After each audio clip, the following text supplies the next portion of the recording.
Good evening সবাইকে, welcome ক্লাসে।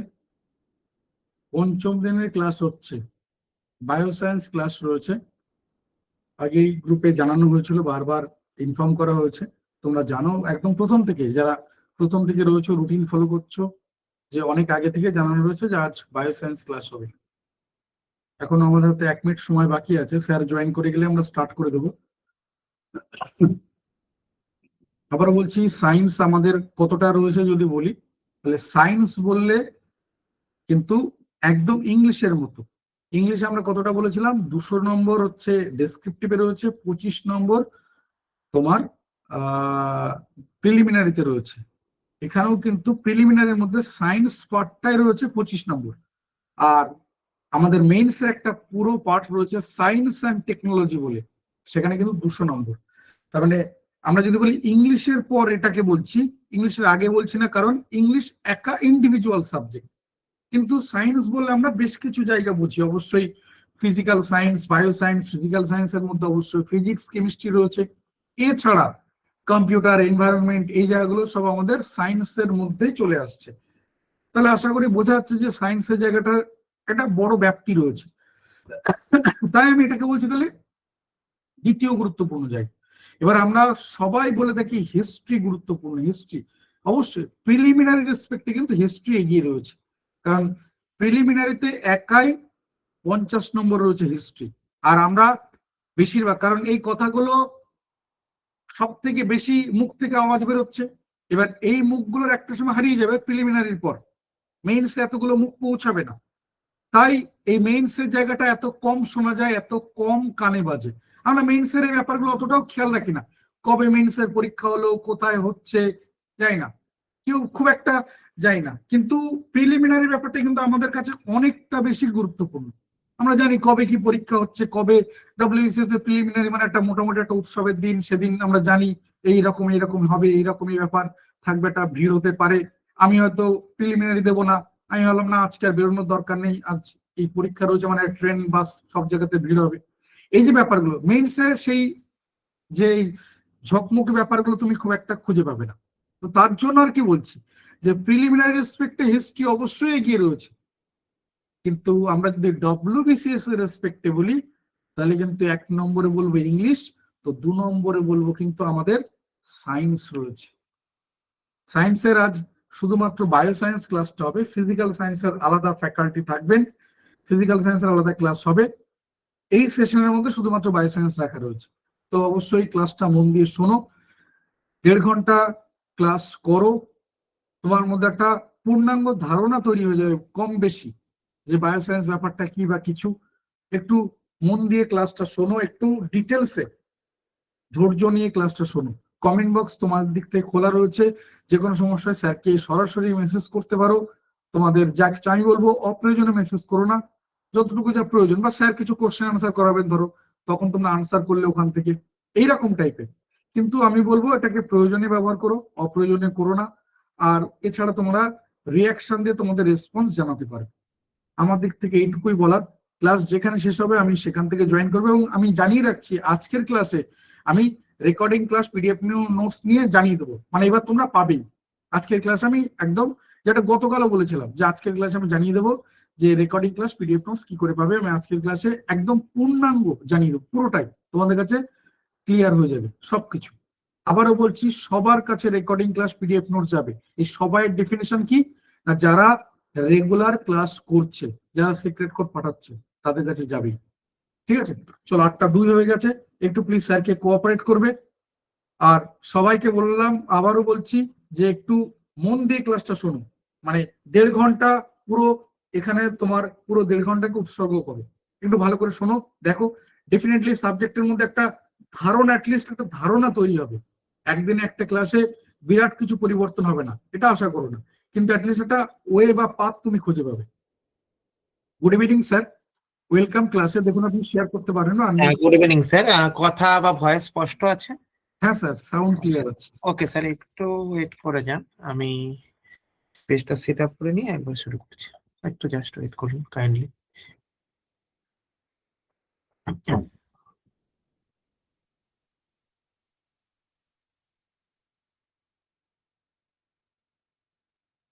হ্যাঁ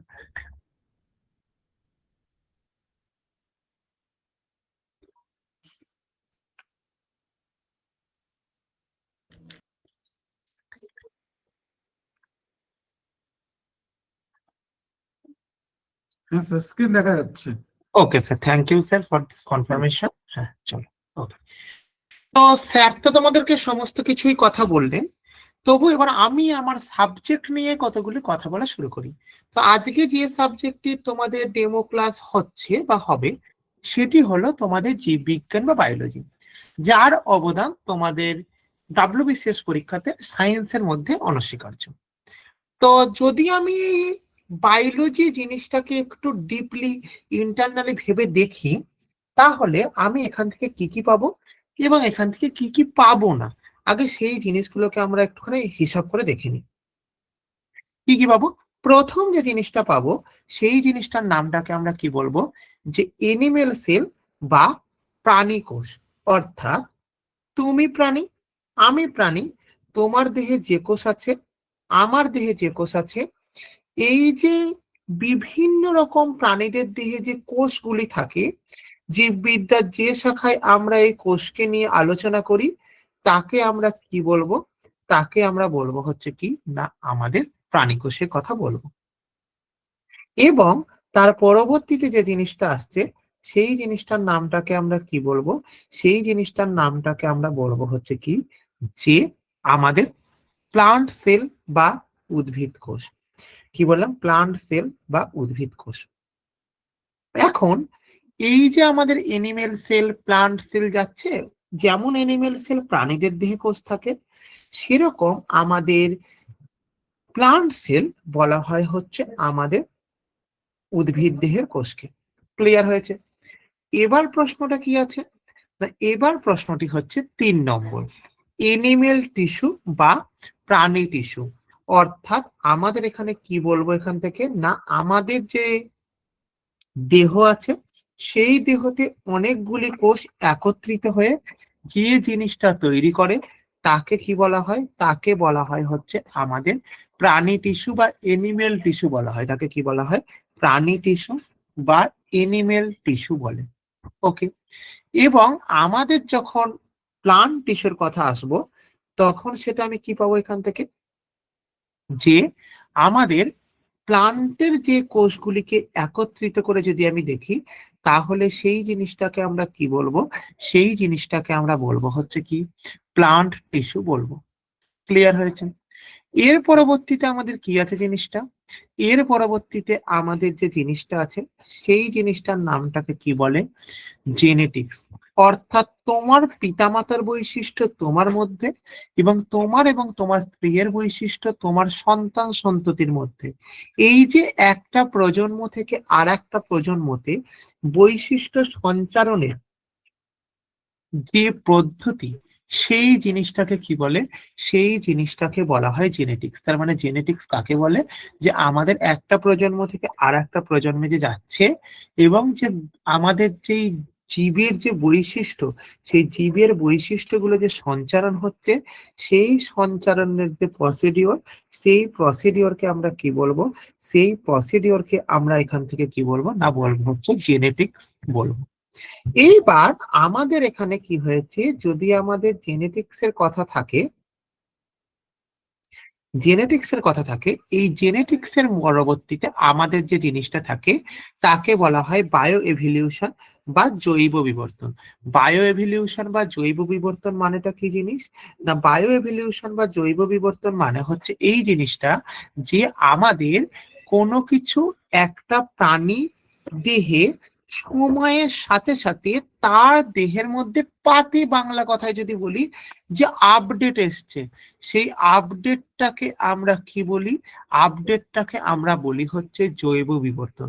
অর্থাৎ কি, আগে হয়তো তোমার ঠাকুরদা বা তোমার বাবা, এরা কি করতেন? এরা হয়তো হেঁটে হেঁটে এক জায়গা থেকে যেতেন, মানে সাপোজ লেট বি আসছেন 2-3 কিলোমিটার হাঁটা, তারা কিন্তু হেঁটে হেঁটে যেতেন। এখন তুমি কিসে যাও? এখন তুমি সাইকেল বা বাইকে যাও। তোমার ছেলেমেয়েরা কিসে যাবে? তোমার ছেলেমেয়েরা 4 হুইলারে যাবে। তাহলে স্যার ডিস্টেন্স সেম, এবং আমাদের কি একটার পরে একটা যে প্রজন্ম হচ্ছে, সেই প্রজন্মটার ক্ষেত্রে কি হচ্ছে না, আমাদের কিছু কিছু অভ্যাসের পরিবর্তন হয়ে যাচ্ছে। এই যে কিছু কিছু অভ্যাসের পরিবর্তন হয়ে যাচ্ছে, এইটার জন্য আমাদের যে জিনিসটা দায়ী, তাকে আমরা কি বলবো, তাকে আমরা বলবো বায়ো এভিলিউশন বা জৈব বিবর্তন। ক্লিয়ার? এইবার আমাদের যখন এই বায়ো এভিলিউশনের কথা থাকছে, এই বায়ো এভিলিউশনের পরবর্তী যে জিনিসটা থাকে, সেই জিনিসটার নামটাকে তোমরা কি বলবে? সেই জিনিসটার নামটাকে তোমরা বলবে আমাদের ট্যাক্সোনমি। ট্যাক্সোনমি জিনিসটা কি না, ট্যাক্সোনমি জিনিসটা হচ্ছে এটা। কোনটা গো ট্যাক্সোনমি? যে তুমি তোমার এলাকায় কোনো একটা প্রাণী বা উদ্ভিদকে যে নামে ডাকো বা চেনো, আমি আমার এলাকায় সেই উদ্ভিদ বা প্রাণীকে অন্য নামে ডাকি বা চিনি। তাহলে যদি তুমি তার একরকম স্পেসিস লিখেছো বা তার একরকম বৈশিষ্ট্য লিখেছো, আমি তার অন্যরকম একই বৈশিষ্ট্য লিখেছি, তাহলে দেখো একটা কি কন্ট্রোভার্সি সৃষ্টি হচ্ছে। তুমি বলছো এই প্রাণীটার নাম এ, যার বৈশিষ্ট্য XYZ। আমি বলছি কি না, তুমি ভুল।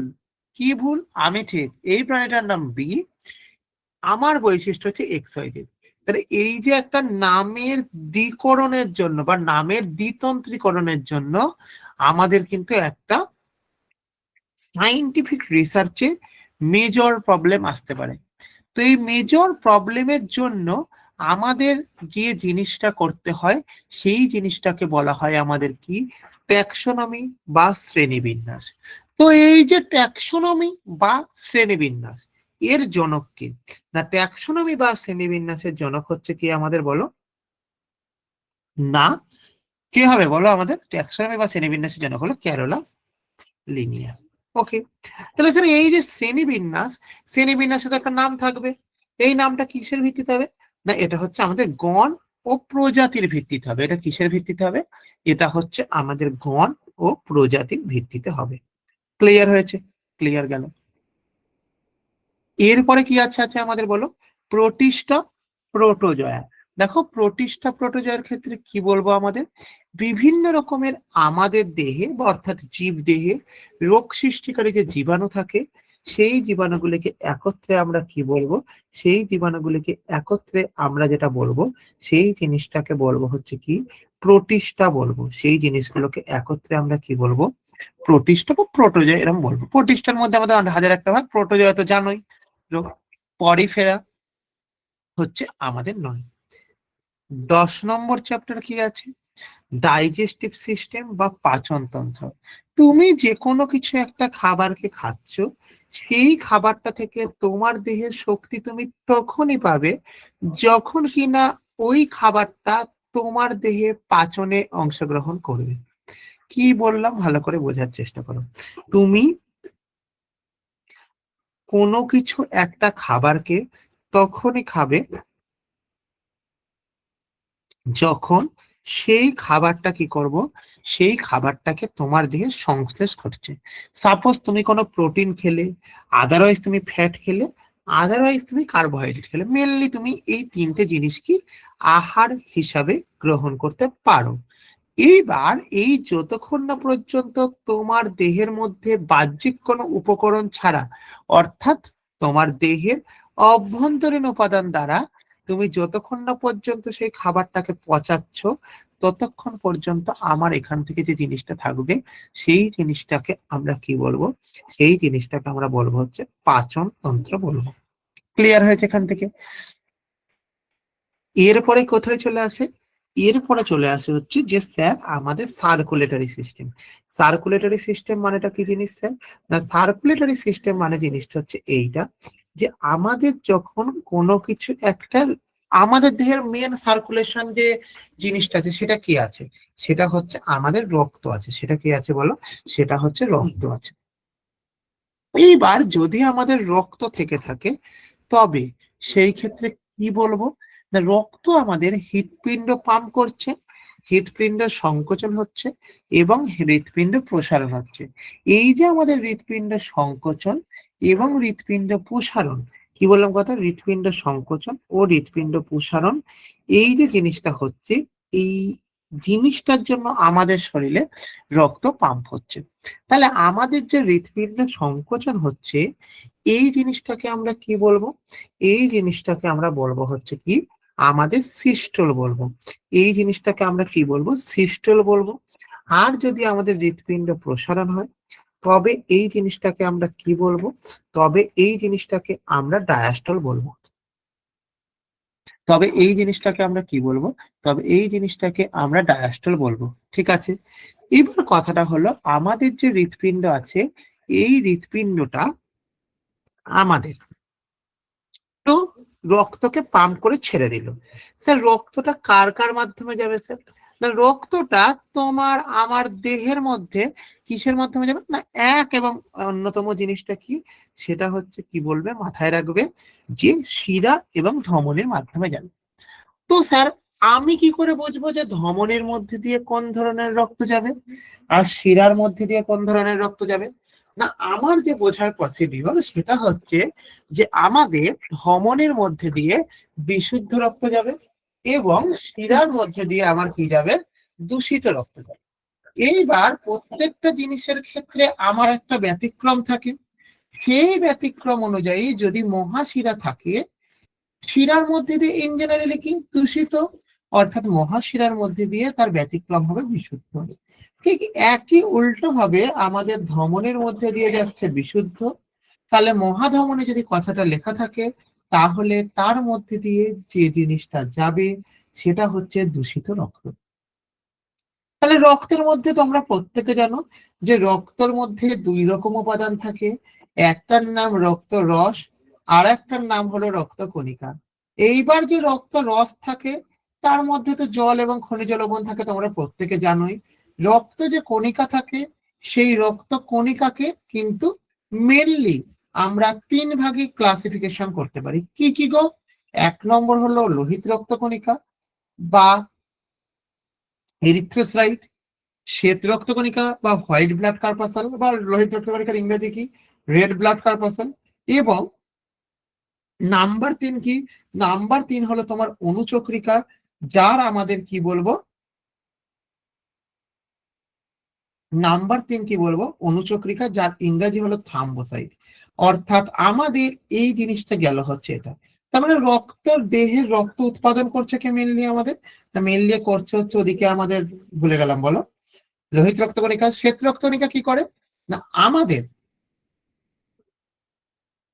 কে করছে বলো? না, আমাদের যেটা করছে, মাথায় রাখো,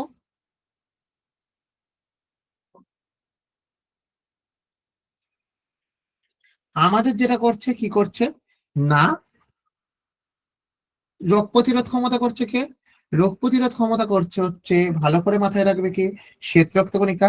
শ্বেত রক্তকণিকাকে দুই ভাগে ভাগ করা যায়, একটাকে বলে গ্র্যানুলোসাইট আর একটাকে বলে অ্যাগ্রানুলোসাইট। ঠিক আছে, এবং আমাদের যদি কোনো স্থানে কেটে যায় বা ক্ষত হয়, তাহলে এই যে কেটে যাওয়া বা ক্ষত স্থানে যে রক্ত জমাট বাঁধার জন্য যে দায়ী থাকে, তার নামটাকে কি বলা হয়? তার নামটাকে বলা হচ্ছে কি আমাদের অনুচক্রিকা বলা হচ্ছে। ক্লিয়ার হয়েছে? তাহলে এইবার আমাদের যে রক্ত আছে, এই রক্তকে বিজ্ঞানী কার্ল ল্যান্ডস্টেইনার কি করেছিল? অ্যান্টিজেন এবং অ্যান্টিবডির উপর ভিত্তি করে মূলত চার ভাগে ভাগ করেছিল। কি কি? একটার নাম গেল এ, একটার নাম গেল বি, একটার নাম গেল এ বি, একটার নাম গেল ও। এবং এই যে টোটাল যে procedure of blood division or blood classification, এইখানে একটা কথাকে মাথায় রাখবে, এই রক্তের যে শ্রেণী বিভাগের পদ্ধতি, এই রক্তের শ্রেণী বিভাগের পদ্ধতির নামটাকে আমরা কি বলবো? এই রক্তের শ্রেণী বিভাগের পদ্ধতির নামটাকে আমরা বলবো হচ্ছে কি, যে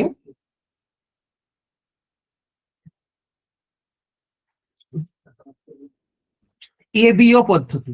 কি পদ্ধতি বললাম?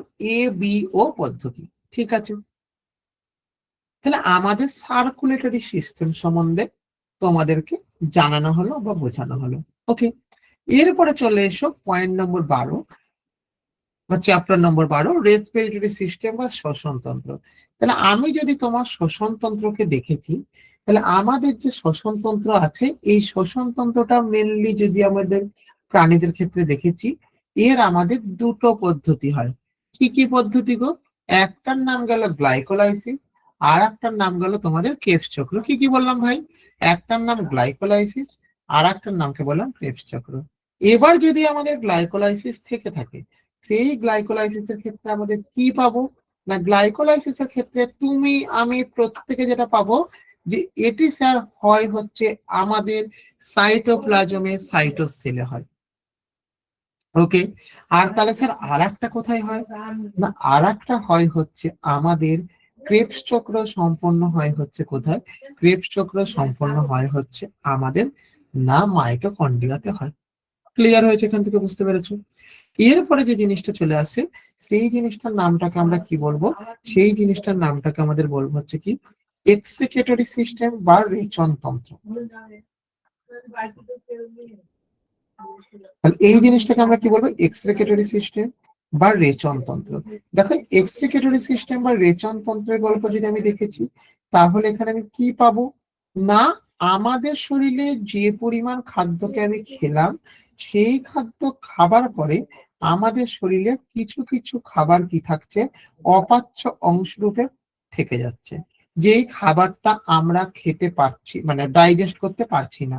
তাহলে এই যে আমরা যে খাবারটাকে ডাইজেস্ট করতে পারলাম না, এই খাবারটা কি হবে স্যার, এই খাবারটা আমাদের দেহ থেকে মলমূত্রের আকারে আমাদের দেহ থেকে রেচন পদার্থের আকারে বেরিয়ে যাবে। তো আমাদের এই যে রেচন পদার্থের কথা বললাম, এই রেচন পদার্থের কথা যখন আমি প্রথমেই তোমার সঙ্গে ডিল করব, এই রেচন পদার্থের ক্ষেত্রে প্রথমেই যখন মাথায় রাখবে কি আমাদের দেহের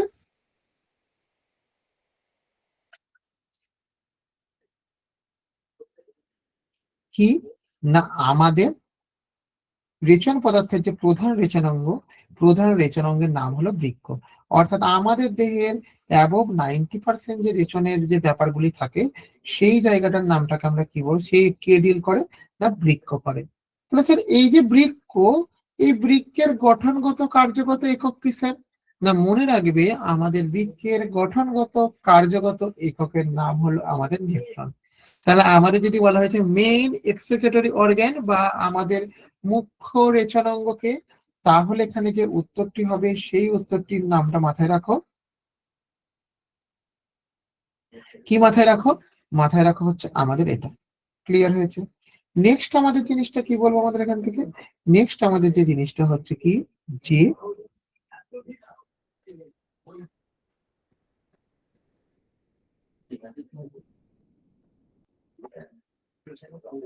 এবার কি হয়েছে যে আমাদের যদি প্রশ্নটা ঘুরিয়ে করেছি আমি যে স্যার আমাদের দেহের বৃহত্তম রেচনাঙ্গের নামটা কি, তাহলে কি হচ্ছে, তাহলে হচ্ছে আমাদের ত্বক।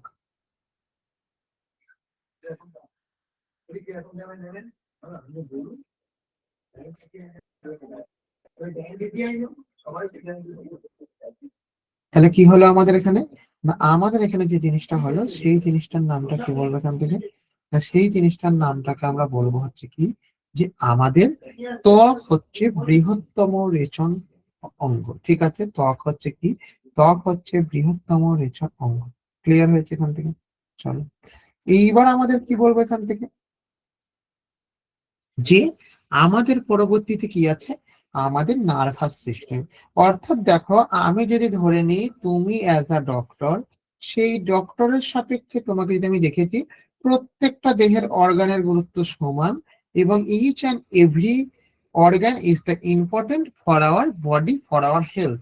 অর্থাৎ কোনো অর্গানকেই তুমি ছোট করতে পারো না বা তুমি ছোট ভাবে দেখতে পারো না, বাট তবুও যদি তাদের মধ্যে চুলচেরা বিশ্লেষণ বা পুঙ্খানুপুঙ্খ নিয়ে আলোচনা করি, তাহলে আমাদের যেই জিনিসটা থাকবে সেখানে দুটো জিনিস থাকবে। একটার নাম হচ্ছে কি, একটার নাম হচ্ছে আমাদের নার্ভ, আর একটার নাম হচ্ছে আমাদের কি ব্রেন, বা ওই একটার নাম নার্ভ যেটাকে ব্রেন বলছি আমরা মেনলি, আর একটা যেটা থাকে সেটাকে বলে হার্ট। তো হার্টের কথা তো আমরা একটুখানি অল্প বিস্তার বললামই, সেটা তো কোনো মানে বলা হলো। যাক, আমার প্রশ্নটা যেটা হচ্ছে সেটা কি হচ্ছে যে আমাদের স্নায়ুতন্ত্র, আমাদের স্নায়ুতন্ত্রের গল্প যদি আমি দেখেছি, তাহলে স্নায়ুতন্ত্রের গল্পটা কি না, স্নায়ুতন্ত্র হচ্ছে আমাদের কিন্তু দেহের one of the most important একটা প্যারামিটার। কি বললাম, দেহের কিন্তু আমাদের one of the most important একটা প্যারামিটার। তাহলে যদি আমাদের দেহের one of the most important একটা প্যারামিটারের কথা থেকে থাকে, তাহলে সেটার মধ্যে আমি কি পাবো কি পাবো না। তাহলে প্রথম কথা নাম্বার 1, হ্যাঁ একটা নার্ভাস সিস্টেমকে যদি আমি বা আপনি দেখেছি, তাহলে সেই জিনিসগুলোকে আমরা কি বলবো, সেই জিনিসগুলোকে আমরা 3 ভাগে মূলত ভাগ করতে পারি। কি কি স্যার? একটার নাম গেল অ্যাকসন, একটার নাম গেল ডেন্ডন, আর একটার নাম যেটা গেল সেই জিনিসটার নামটাকে কি বলে, কোষদেহ। তো আমাদের এই যে স্নায়ুতন্ত্র আছে, এই স্নায়ুতন্ত্রের যে গঠনগত কার্যগত একক, এই স্নায়ুতন্ত্রের গঠনগত কার্যগত এককের নামটা হলো কি আমাদের নিউরন। তাহলে স্নায়ুতন্ত্রের যে তোমাকে আমি জিজ্ঞাসা করেছি, এই বলো তো স্নায়ুতন্ত্রের গঠনগত কার্যগত এককের নাম কি গো? তুমি কি উত্তর দেবে? তুমি উত্তর দেবে যে স্নায়ুতন্ত্রের গঠনগত কার্যগত এককের নামটা হচ্ছে নিউরন। হয়েছে। এরপরে চলে এসো কিসে? এরপরে চলে এসো আমাদের স্কেলিটাল সিস্টেম বা কঙ্কাল তন্ত্রতে। দেখো স্কেলিটাল সিস্টেম বা কঙ্কাল তন্ত্র মানে কি? অর্থাৎ আমি যদি তোমার শরীর থেকে সমস্ত মাংসকে রক্তকে বার করে ফেলতে পেরেছি, তবে তোমার শরীরের স্ট্রাকচারে যে হাড়ের বা কঙ্কালের যে একটা যে আবরণ থাকবে, সেই জিনিসটাকে আমরা কি বলবো? সেই জিনিসটাকে আমরা বলবো হচ্ছে কি? সেই জিনিসটাকে আমরা বলবো হচ্ছে আমাদের কঙ্কাল তন্ত্র বলবো।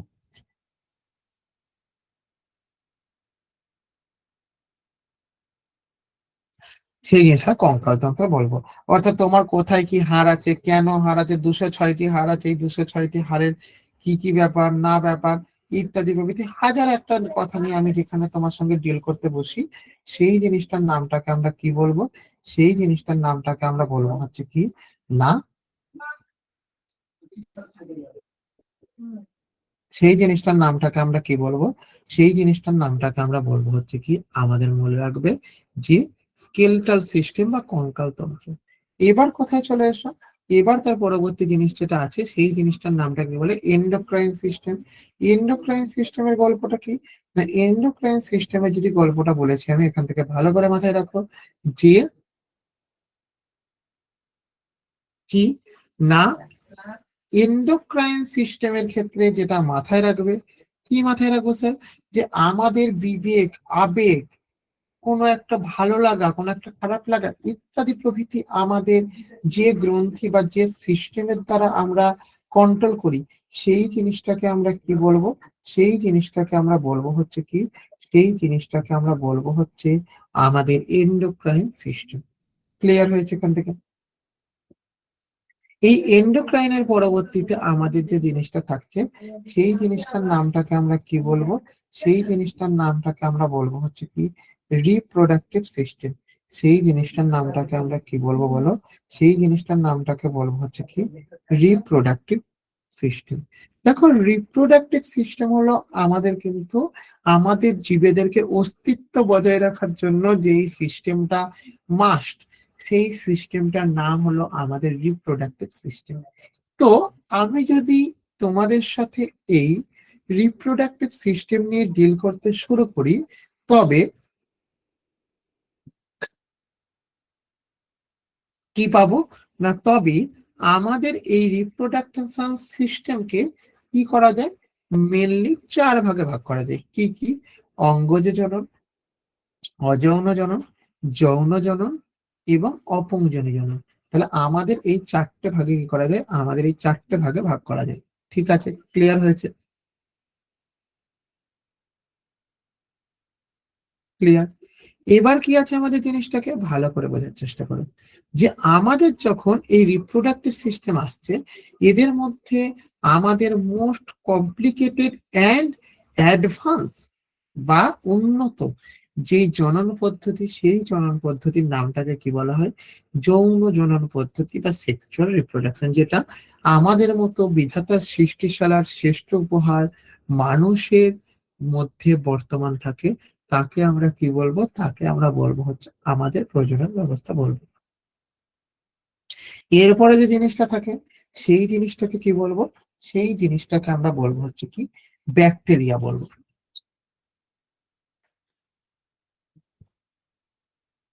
সেই জিনিসটাকে কি বলবো? সেই জিনিসটাকে আমরা বলবো হচ্ছে কি আমাদের বলো ব্যাকটেরিয়া বলবো। ব্যাকটেরিয়ার ক্ষেত্রে কি গল্প গো? ভালো করে বোঝার চেষ্টা করো। ব্যাকটেরিয়ার ক্ষেত্রে যে গল্পটি হচ্ছে, আমাদের দেহে রোগ জীবাণু সৃষ্টিকারী যে পদার্থ আছে তার নাম যেমন একদিকে প্রোটোজোয়া ছিল, অপরদিকে ব্যাকটেরিয়া। অর্থাৎ আমাদের দেহে ব্যাকটেরিয়াও রোগ জীবাণু সৃষ্টি করে, এও সৃষ্টি করে। ফাঙ্গি কি? ছত্রাক। অ্যালগি কি? না শৈবাল। অর্থাৎ এগুলি গেল হচ্ছে কি আমাদের বিভিন্ন রকমের অণুজীব। তো দেখো, তোমাদের এখানে যে 20টা চ্যাপ্টার নিয়ে ডিসকাস করানো হলো, এই 20টা চ্যাপ্টারকে যদি আমরা দেখেছি, তাহলে একটা প্রশ্ন প্রথমেই আমাদের সামনে উঠে আসে। কি উঠে আসে? যে সেই প্রশ্নটি হলো এটি, যে স্যার এই 20টা চ্যাপ্টারে কি বায়োলজি সব? এই 20টার বাইরে কি কিছু নেই? প্রথম উত্তর হলো কি? প্রথম উত্তর হলো যে না, এই 20টা চ্যাপ্টারের বাইরেও আমাদের চ্যাপ্টার আছে। তবে আমি তোমাকে এটুকুনি অ্যাসুরেন্স দিতে পারি যে যদি তুমি এই 20টা চ্যাপ্টারকে টোটালি প্রপার ওয়েতে পড়াশোনা করতে পেরেছো, তবে তোমার এখান থেকে অ্যাবভ 95% কোশ্চেন আসবে। তো আগে আমরা এই 20টা চ্যাপ্টারকে পড়াশোনা করি, তারপরে আমরা সমস্ত জিনিসগুলোকে দেখব। ক্লিয়ার হয়েছে? তাহলে তোমাদেরকে এখানে যা বোঝানো হলো বা দেখানো হলো, এটা হচ্ছে আমাদের যে কোর্স, সেই কোর্সের সামগ্রিক একটা রেখচিত্র মাত্র। তো এই সামগ্রিক কোর্সের রেখচিত্রের কথা যদি আমরা দেখেছি, তো তোমরা বলো যে মোটামুটি যে সিলেবাস, এই সিলেবাস সম্বন্ধে তোমরা প্রত্যেকে বুঝতে পেরেছো তো? একটু আমাকে কমেন্ট করে জানাও প্রত্যেকে।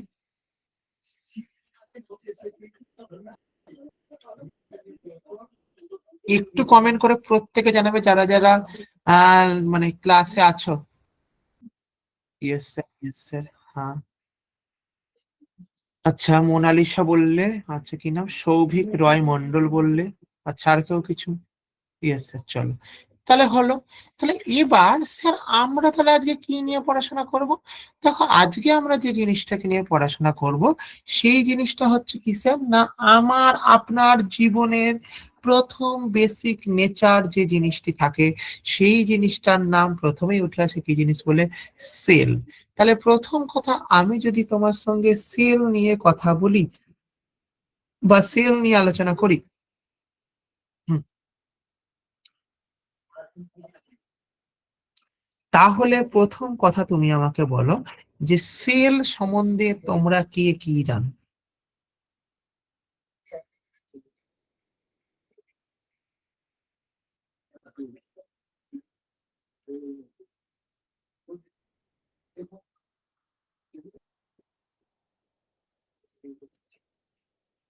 তাহলে প্রথম কথা, আমাদের সেলের কথা যদি লেখা হয়েছে, তাহলে এখানে লেখো যে আমাদের জীবদেহের গঠনগত কার্যগত একককে কি বলা হয়?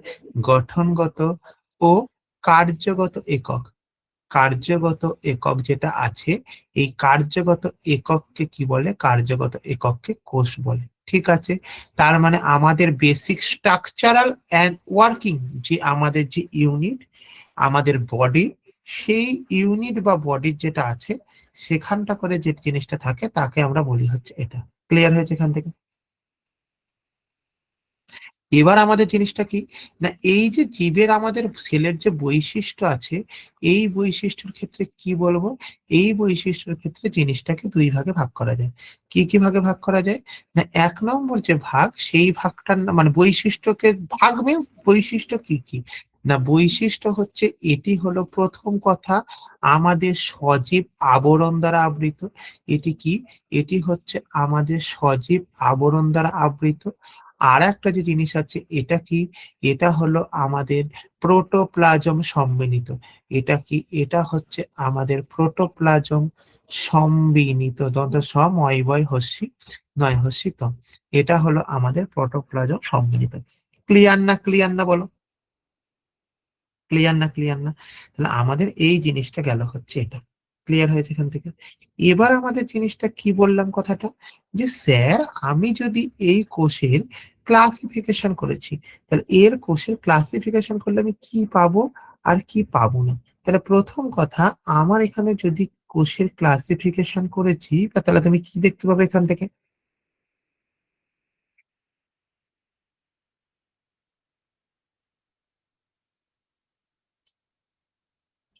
আমি দেখতে পেয়েছি, তাহলে কি হবে এখান থেকে ভালো করে বোঝার চেষ্টা করো।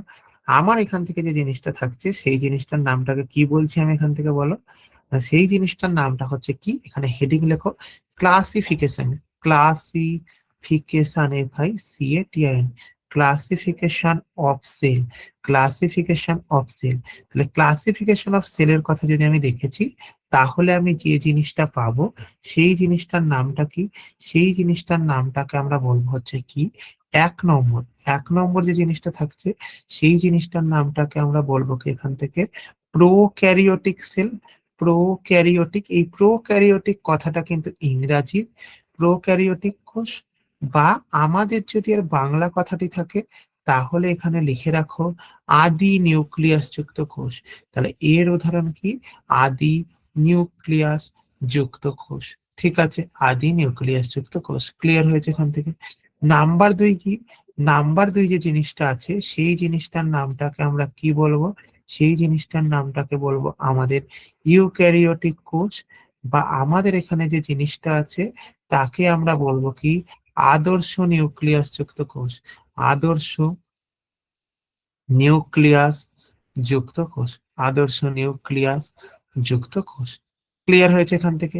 তাহলে আমাদের যদি এই দুটোকে আমি দেখেছি, তাহলে আমার এখানে মাথায় রাখবে কি, এই যে প্রোক্যারিওটিক কোষের এক্সাম্পল কি, না আমাদের ছত্রাক, শৈবাল, ব্যাকটেরিয়া ইত্যাদি প্রভৃতি হচ্ছে আমাদের কি বলবো এখান থেকে, না আমাদের এখানকার উদাহরণ। আর এখান থেকে যদি ইউক্যারিওটিক কোষের কথা দেখেছি, তবে আমি জিনিসটার সম্বন্ধে কি পাবো, তবে আমি জিনিসটা সম্বন্ধে যেটা পাবো সেটা হচ্ছে কি, না সেটা হচ্ছে আমাদের সকল উদ্ভিদ ও প্রাণী কোষ। সকল আমাদের কি, উদ্ভিদ ও প্রাণী কোষ, সকল উদ্ভিদ ও প্রাণী কোষ। ক্লিয়ার হলো কি হলো না বলো। ক্লিয়ার হলো এখান থেকে।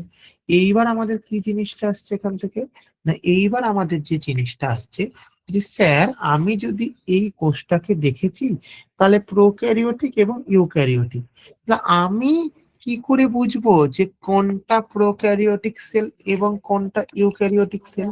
তাহলে এটা আগে আমাকে জানতে হবে। তাহলে প্রথম কথা, আমি যদি প্রোক্যারিওটিক এবং ইউক্যারিওটিকের কথা বলি, তাহলে কি পাবো, না আমি যেটা পাবো এইটা হচ্ছে আমার একটা সেলের স্ট্রাকচার। কি কি আছে, প্রথম কথা দেখো, আমি একটা কোণা থেকে শুরু করছি, পুরো বুঝবে প্রপার হইতে আমার আঙুলের দিকে লক্ষ্য করো। কোন দিকে লক্ষ্য করো, আমার আঙুলের দিকে। এই যে পার্টটা আছে, এই পার্টটার নামটাকে কি বলবো,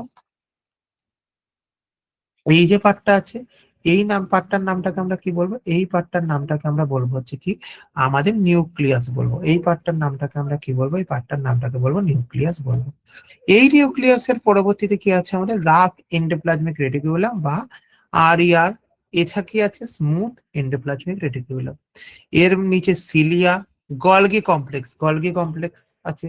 হলো কি আছে, পারক্সিজম, লাইসোজোম, যেটাকে আমরা কি বলি, আত্মঘাতী থলি। অর্থাৎ যদি আমার সঙ্গে তোমার গায়ে টাচ হয়, তাহলে কি হবে গো, টাচ হলো, কি হবে তোমার সাথে আমার যে টাচ হলো, তাহলে এখানে মাথায় রাখবে কি, যে আমাদের পয়েন্ট আউট, আমাদের যেই জিনিসটা হবে সেই জিনিসটার নামটাকে আমরা কি বলবো, সেই জিনিসটার নামটাকে আমরা বলবো হচ্ছে কি, যে লাইসোজোম। তাহলে আমাদের দেহে যদি টাচ হয়েছে, কি হচ্ছে, না আফটার দ্যাট তোমার শরীরে ফ্র্যাকশন অফ সেকেন্ডের মাথায় লক্ষ হাজার কোটি কোষ মারা যাবে। তাহলে এই যে আমাদের লক্ষ হাজার কোটি কোষ মারা গেল, এই কোষগুলিকে পচিয়ে নষ্ট করে সরাবে কে, বা কোষকে পচাবে কে, সেই পচানোর দায়িত্ব কার, লাইসোজোমে। তো এই জন্য লাইসোজোমকে আমরা এক কথায় বলি হচ্ছে কি, আত্মঘাতী থলি বলি। কি বলি, আত্মঘাতী থলি বলি। ক্লিয়ার? চলো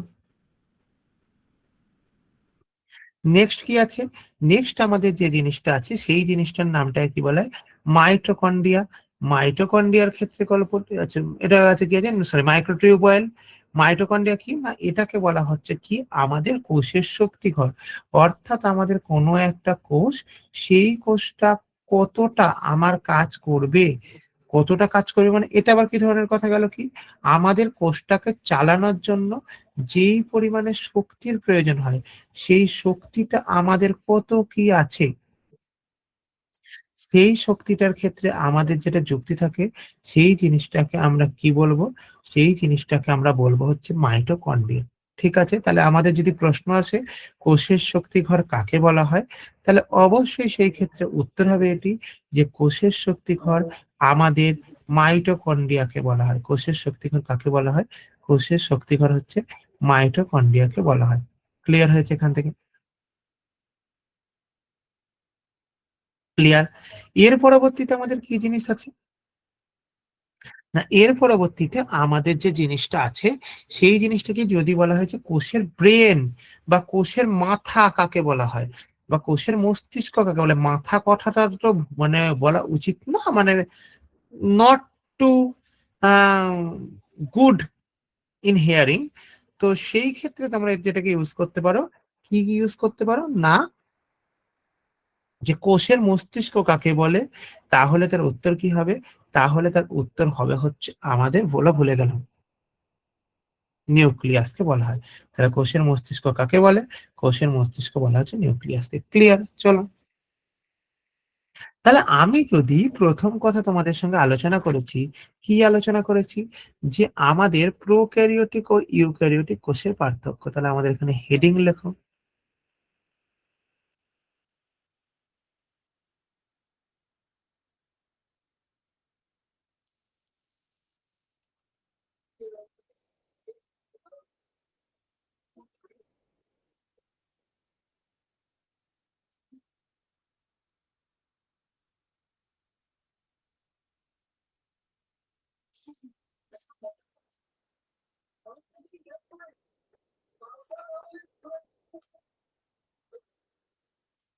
প্রথম কথা হলো বৈশিষ্ট্য, এখানে লেখা হচ্ছে প্রোক্যারিওটিক কোষ।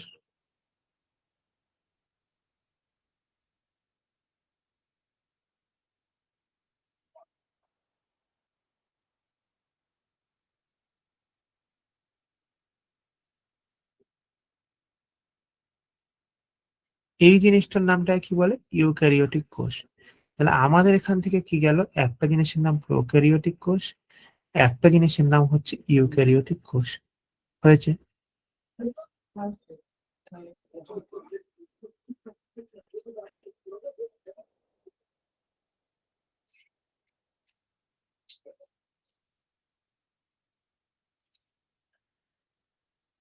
বলে দিচ্ছি।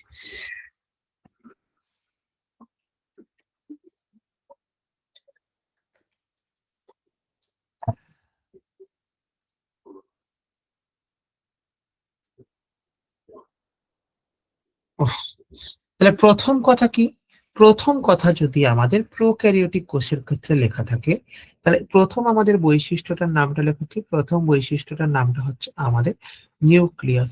প্রথম বৈশিষ্ট্যটার নামটা কি, আমাদের নিউক্লিয়াস। নিউক্লিয়াসের ক্ষেত্রে কি বলবো, আমাদের ক্ষেত্রে নিউক্লিয়াসের ক্ষেত্রে যেটা বলবো, আমাদের এটা সুগঠিত নয়। এইটার ক্ষেত্রে কি বলবো, এইটার ক্ষেত্রে আমরা বলবো হচ্ছে কি আমাদের সুগঠিত, সুগঠিত। ক্লিয়ার হয়েছে? নাম্বার দুই কি হয়েছে আমাদের এখান থেকে, নাম্বার দুই হচ্ছে আমাদের এক্ষেত্রে যেটা আছে সেই জিনিসটার নামটাকে কি বলবো, আমাদের ক্রোমোজোমীয় প্রোটিন। নাম্বার দুই এর ক্ষেত্রে কি বলবো, ক্রোমোজোমীয় প্রোটিন। ক্রোমোজোমীয় প্রোটিনের ক্ষেত্রে কি বলবো, এখানে হচ্ছে আমাদের আম্লিক প্রোটিন বর্তমান, এখানে কি প্রোটিন বর্তমান, আময়লয় হচ্ছে ক, এখানে আমাদের কি প্রোটিন বর্তমান, আমলিক প্রোটিন বর্তমান। ঠিক আছে, আর এইখানে আমাদের যদি লিখছ তাহলে এখানে কি লিখবে, আমাদের ক্ষারীয় প্রোটিন বর্তমান। এই ক্ষেত্রে আমাদের কি কথা লিখবে, এই ক্ষেত্রে আমাদের লিখবে হচ্ছে কি ক্ষারীয় প্রোটিন বর্তমান। ক্লিয়ার হয়েছে এখান থেকে? নাম্বার তিন, নাম্বার তিন কি বলবো আমাদের এখান থেকে, নাম্বার তিন আমাদের যেটা বলবো সেই জিনিসটার নামটাকে কি বলে, আমাদের রাইবোজোম। রাইবোজোমটা কি আমাদের 70s প্রকৃতির, এর রাইবোজোম কি 80s প্রকৃতির। হয়েছে? নাম্বার চার কি বলবো এখান থেকে, কোষ প্রাচীর। নাম্বার চার কি বলবো এখান থেকে, কোষ প্রাচীর।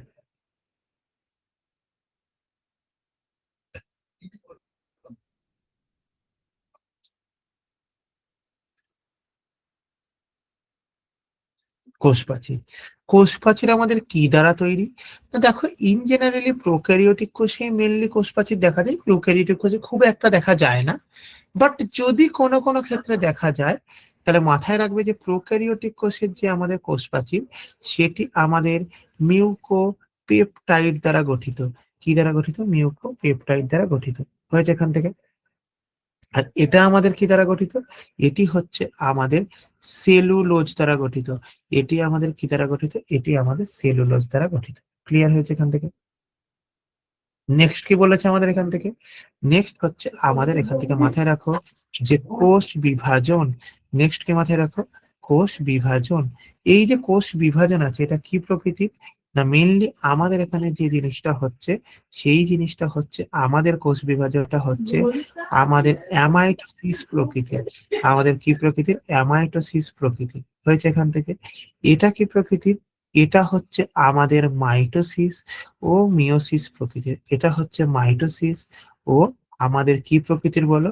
এটি হচ্ছে আমাদের মিওসিস প্রকৃতির। ঠিক আছে, তাহলে আমি যদি তোমাকে এক কথাই জিজ্ঞাসা করেছি যে কি কথা, যে স্যার আমাকে যদি আপনি প্রশ্ন করেছেন যে আমাদের প্রোক্যারিওটিক এবং ইউক্যারিওটিক কোষের কি কি প্রকারভেদ কি কি না, তাহলে সেই ক্ষেত্রে কি উত্তর দেবে? সেই ক্ষেত্রে উত্তর দেবে হচ্ছে আমাদের এই জিনিসগুলো আছে। ঠিক আছে, তো আমার কাছে একটা প্রশ্ন, স্যার আমি মানুষ আপনি মানুষ, সোজা কথা, তাহলে আমি মানুষ যখন আপনি মানুষ যখন, তখন আমার দেহে কি কোষ আছে সেটা তো আমার জানা উচিত। না স্যার, আমার দেহে আপনার দেহে যে কোষটি আছে সেটি হলো ইউক্যারিওটিক কোষ। তো স্যার আমরা হলাম বিধাতার সৃষ্টিশালার শ্রেষ্ঠ উপহার, তো আমরা ইউক্যারিওটিক কোষকে নিয়ে একটু আলোচনা করি। তো চলো দেখো, আমাদের যদি কোনো একটা ইউক্যারিওটিক কোষকে দেখেছো, তাহলে সেই ইউক্যারিওটিক কোষের ক্ষেত্রে আমাদের মেন যে পার্টটা আসে, সেই মেন পার্টটার নামটাকে কি বলা হয়? মেন পার্টটার নামটাকে বলা হয় আমাদের ক্রোমোজোম। সেই মেন পার্টটার নামটাকে কি বলে বলো? সেই মেন পার্টটার নামটাকে বলা হচ্ছে আমাদের ক্রোমোজোম। ক্লিয়ার হয়েছে? এইবার যদি আমাদের ক্রোমোজোমের কথা আসে থাকে, তাহলে ক্রোমোজোম সম্বন্ধে আমরা কি কি জানি? আগে আমাকে এটা জানতে হবে।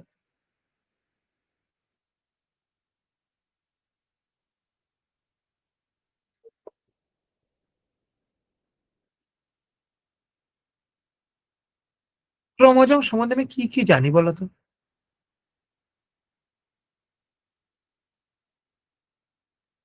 পয়েন্ট নম্বর 1, তাহলে এটা কি? এটা হচ্ছে আমাদের আগের উৎপত্তি স্থলকে জানতে হবে, অর্থাৎ তোমার শরীরে ক্রোমোজোম কোথায় তৈরি হয়। তাহলে এখানে মাথায় রাখো কি, এটি নিউক্লিয়াসের ক্রোমাটিন জালিকা থেকে উৎপন্ন। এটি কোথা থেকে উৎপন্ন? এটি হলো আমাদের নিউক্লিয়াসের ক্রোমাটিন জালিকা থেকে উৎপন্ন। কোথা থেকে বলো? ক্রোমাটিন জালিকা থেকে উৎপন্ন।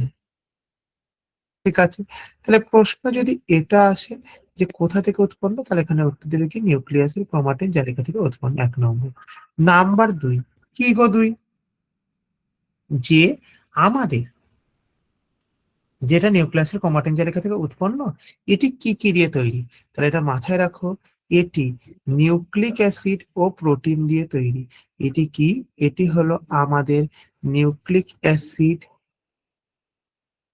ও প্রোটিন দিয়ে তৈরি। কি কি দিয়ে তৈরি বলো? নিউক্লিক অ্যাসিড ও প্রোটিন দ্বারা তৈরি। প্রোটিন দ্বারা তৈরি। ঠিক আছে, তাহলে স্যার এটা তো গেল, কিন্তু আমি তোমাকে চিনবো কি করে? তুমি মানুষ না অন্য কিছু? তোমার একটা শেপের উপরে ভিত্তি করে।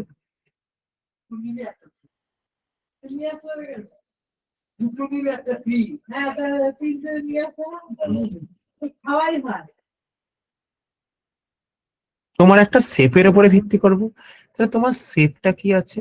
না, তোমার যদি আমি শেপের কথাকে দেখেছি, তাহলে যে মাথায় রাখবে পয়েন্ট নম্বর 3, যেটা কি, যে এটি আমাদের সূত্রাকার বা দণ্ডাকার। তাহলে এর আকৃতি কি রকম?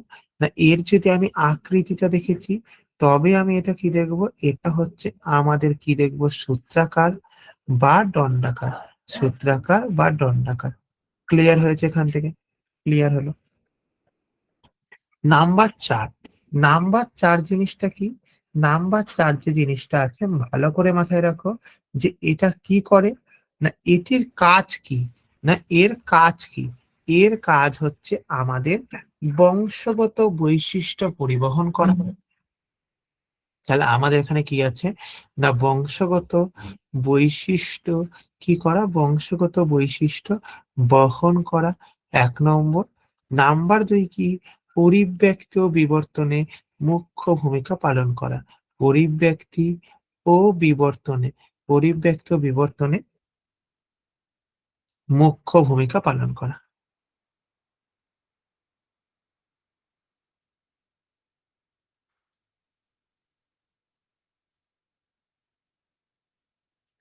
পরিব্যক্তি ও বিবর্তনে কি করা, মুখ্য ভূমিকা পালন করে। ক্লিয়ার হলো কি হলো না বলো আমাকে টুক করে।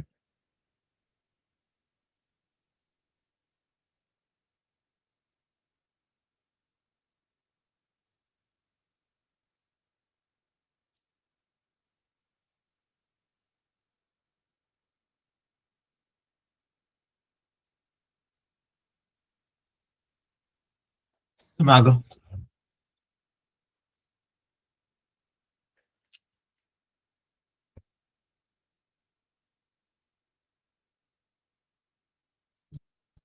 হলো। এবার আমাদের কি জিনিসটা আছে, যে এই যে ক্রোমোজোম, এই ক্রোমোজোমের প্রবর্তককে বা ক্রোমোজোম কথাটির প্রবর্তক কে করেছেন, তাহলে এই যে ক্রোমোজোমের প্রবর্তক কে করেছেন, বিজ্ঞানী কে করেছেন, ওয়াল্ডেয়ার করেছেন। বিজ্ঞানী কে করেছেন, না ওয়াল্ডেয়ার করেছেন। এবং এই যে ওয়াল্ডেয়ার করেছেন, এই যে ক্রোমোজোমের যে আমাদের সংখ্যা, এই ক্রোমোজোমের সংখ্যাটা কত আছে, না ক্রোমোজোমের সংখ্যা নির্দিষ্ট প্রাণীর ক্ষেত্রে কত, ধ্রুবক। ক্রোমোজোমের সংখ্যা নির্দিষ্ট প্রাণীর ক্ষেত্রে কত আছে, ধ্রুবক। ক্লিয়ার হয়েছে?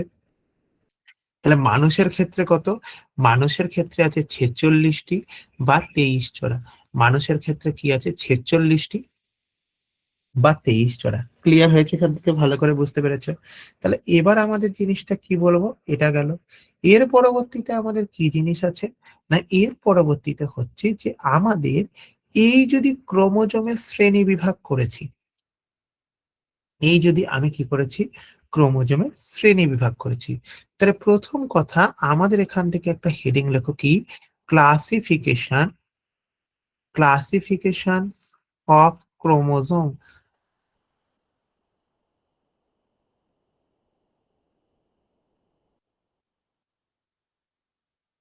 1 নম্বর কি আছে, 1 নম্বর যে জিনিসটা আছে সেটা হচ্ছে কি, না আমাদের সেন্ট্রোমিয়ারের অবস্থানের উপর ভিত্তি করে। 1 নম্বর যে জিনিসটা আছে সেটা কি আছে, সেন্ট্রোমিয়ারের অবস্থানের উপর ভিত্তি করে, অবস্থানের উপর ভিত্তি করে। 1 নম্বর পয়েন্ট গেল।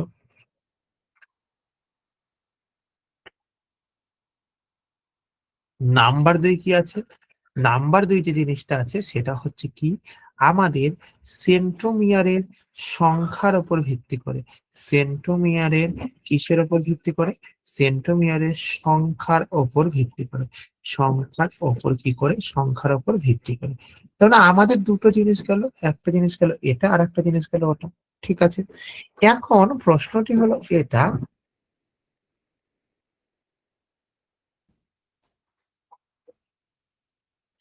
কি প্রশ্ন গেল, 1 নম্বর যে প্রশ্নটি হচ্ছে সেই জিনিসটার নামটাকে আমরা কি বলবো, যে আমাদের সেন্ট্রোমিয়ারের যখন অবস্থানের উপর ভিত্তি করে তুমি আমার সঙ্গে কথা বলতে আসছো, তাহলে প্রথম কথা তুমি এখানে তাহলে লেখো, কি লিখবে,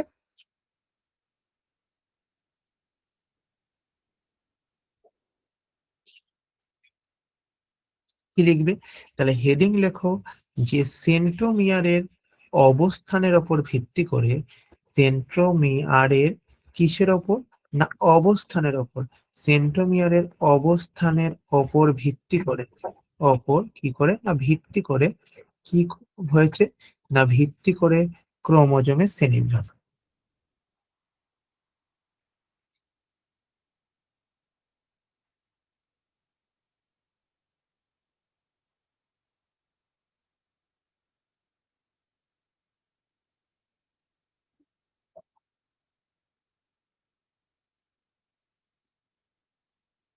তাহলে প্রথম কথা আমি 4টে ছবি আঁকছি, সেই ছবিগুলো তোমরা আগে আঁকবে। ঠিক আছে, প্রথম কথা কি আঁকবে গো ছবিগুলো? না, 1 নম্বর যে ছবিটা আঁকবে সেটা হচ্ছে মিডিলে এইরকম একটা, এইরকম একটা।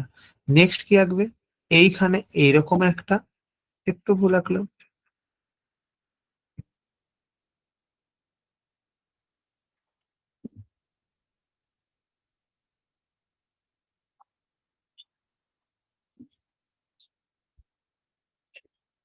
এই একটা।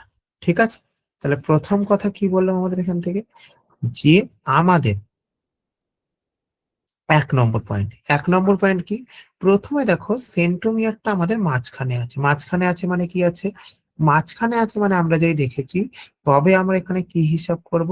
তবে আমরা এখানে যে হিসাবটা করব, সেই হিসাবটা হচ্ছে এদিকে হচ্ছে আমার 50%, এদিকে হচ্ছে আমাদের 50%, ক্লিয়ার?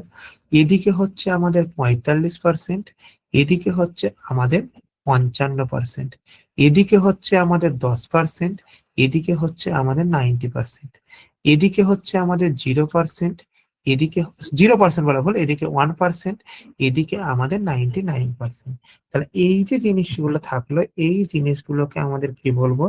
এই জিনিসগুলোকে আমরা বলবো হচ্ছে কি আমাদের কোনো একটা সেন্ট্রোমিয়ার ক্রোমোজোমকে যদি ভাগ করেছে, তাহলে দুটো ভাগে ভাগ হয়ে যাচ্ছে। কতগুলো ভাগে ভাগ হয়ে যাচ্ছে? দুটো ভাগে ভাগ হয়ে যাচ্ছে। আর এই যে দুটো ভাগে ভাগ হয়ে যাচ্ছে, এই জিনিসটাকে আমরা বলবো হচ্ছে এটা। ঠিক আছে,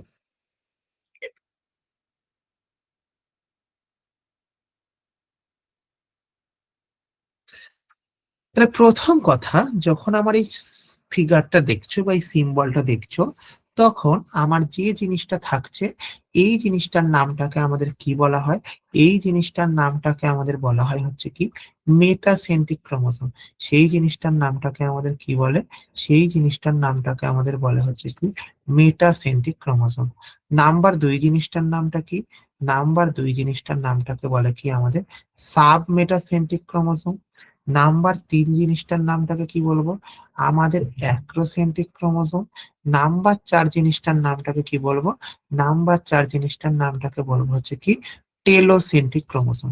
তাহলে আমাদের 4টে জিনিস গেল, একটা জিনিসের নাম গেল মেটাসেন্ট্রিক, নাম্বার 2 এর নাম সাবমেটাসেন্ট্রিক, নাম্বার 3 এর নাম অ্যাক্রোসেন্ট্রিক, এবং নাম্বার 4 এর নাম গেল টেলোসেন্ট্রিক। ঠিক আছে, বুঝতে পারলে কি পারলে না বলো? পারলে। এবার প্রশ্ন হলো যে আমাদের এখান থেকে প্রশ্ন কিরকম আছে? এক তো হয় তোমাকে আমি ছবি তুলে দিলাম, সেই ছবি তুলে দিয়ে জিজ্ঞাসা করলাম এই কথাটি, কি কথাটি? যে এর আমাদের যে কি বলবো ক্রোমোজোম আছে, ক্রোমোজোমের নাম কি? স্যার যদি এরকম না আসে তখন আপনি কি করবেন? তখন যে কাজটি করা যায়, সেই জিনিসটার নামটাকে মাথায় রাখো কি, সেটা হচ্ছে এর ইংরাজি বর্ণ কিসের মতো দেখতে? ভি এর মতো দেখতে। এর কিসের মতো দেখতে? এল এর মতো দেখতে। এর জে এর মতো দেখতে। আর এর হচ্ছে আয়ের মতন দেখতে। তাহলে ইন জেনারেলি যদি আমি দেখেছি, তাহলে আমরা এখান থেকে কি পাবো? তাহলে আমরা এখান থেকে যে জিনিসগুলি পাবো, সেই জিনিসটা হচ্ছে এটা। ক্লিয়ার না? ক্লিয়ার না বলো? তাহলে আমাদের যদি কোনো একটা ক্রোমোজোমকে আমরা সেন্ট্রোমিয়ারের অবস্থানের উপর ভিত্তি করে ভাগ করেছি, সেই ভাগের জায়গাটা করে থাকছে যেটা, সেই জিনিসটাকে আমরা কি বলবো? সেই জিনিসটাকে আমরা বলবো হচ্ছে এটা। 1 নম্বর গেল। এর পরবর্তীতে কি জিনিস আছে আমাদের? এর পরবর্তীতে যে জিনিসটা আছে, সেই জিনিসটার নামটাকে আমরা কি বলবো? সেই জিনিসটার নামটাকে আমরা বলবো হচ্ছে কি, এখানে হেডিং লেখো সেন্ট্রোমিয়ারের সংখ্যার উপর ভিত্তি করে ক্রোমোজোমের শ্রেণীবিভাগ।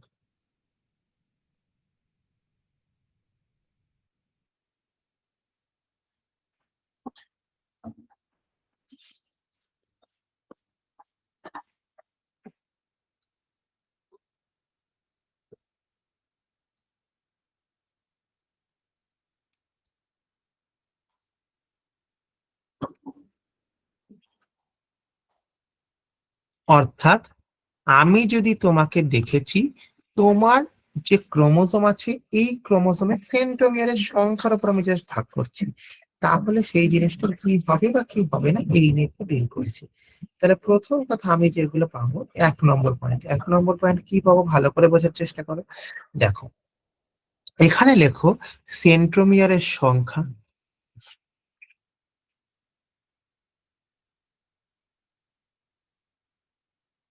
আর এখানে কি লেখো, এখানে লেখো হচ্ছে ক্রোমোজোমের নাম, এখানে কি লেখো, ক্রোমোজোমের নাম। ঠিক আছে, তাহলে সেন্ট্রোমিয়ারের সংখ্যা যদি 0 হয়েছে, তবে সেই ক্রোমোজোমের নামটাকে আমাদের কি বলবো, তবে সেই ক্রোমোজোমের নামটাকে আমাদের বলবো হচ্ছে কি আসেন্ট্রিক ক্রোমোজোম। কি বললাম কথা, আসেন্ট্রিক ক্রোমোজোম। যদি আমাদের 1 হয়েছে, তবে তাকে আমরা কি বলবো, তবে তাকে আমরা বলবো হচ্ছে কি মোনোসেন্ট্রিক ক্রোমোজোম। তবে সেই ক্রোমোজোমের নামটাকে কি বলবো বলো, মোনোসেন্ট্রিক ক্রোমোজোম। ক্লিয়ার হয়েছে, লিখেছো? এর পরবর্তীতে আমরা যে জিনিসটা, যে 3 নম্বর জিনিস, 3 নম্বর জিনিসটাকে কি বলবো না, 3 নম্বর জিনিসটাকে আমরা বলবো হচ্ছে কি,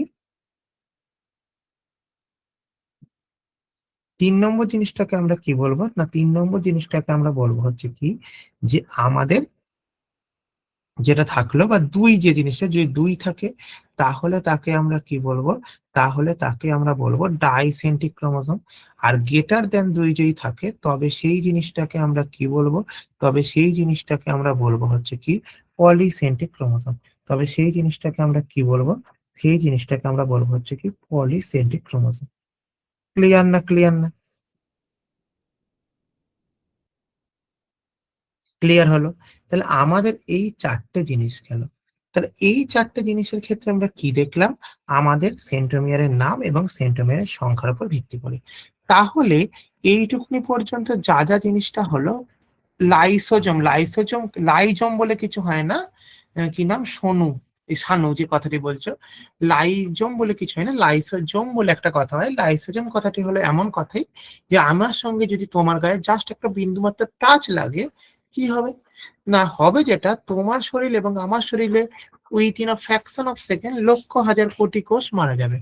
এই যে তোমার শরীরে আমার শরীরে লক্ষ হাজার কোটি কোষ মারা গেল, সের জন্য আমাদের যে জিনিসটা হবে, কি হবে গো, না এই কোষগুলোকে তো পচিয়ে আমাকে সরাতে হবে, তারপরে না আমার নতুন কোষ তৈরি হবে। তাহলে এই যে কোষগুলোকে সরাবে, এই সরানোর দায়িত্বটা কার, এই সরানোর দায়িত্বটা হচ্ছে আমাদের লাইসোজোমের। বুঝতে পেরেছো আমি কি বলতে চাইছি?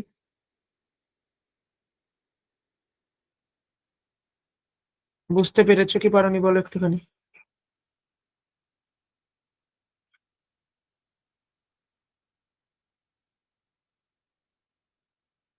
আচ্ছা, বুঝতে পেরেছো?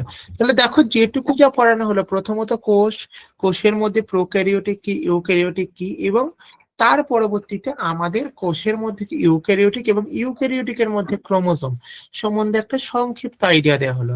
এইটুকু পর্যন্ত কারোর কোনো কিছু বুঝতে অসুবিধা আছে?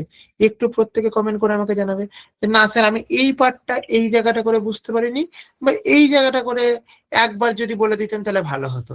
যদি বুঝে থাকো, গুড অ্যান্ড ওয়েল, তার থেকে ভালো কিছু হয় না।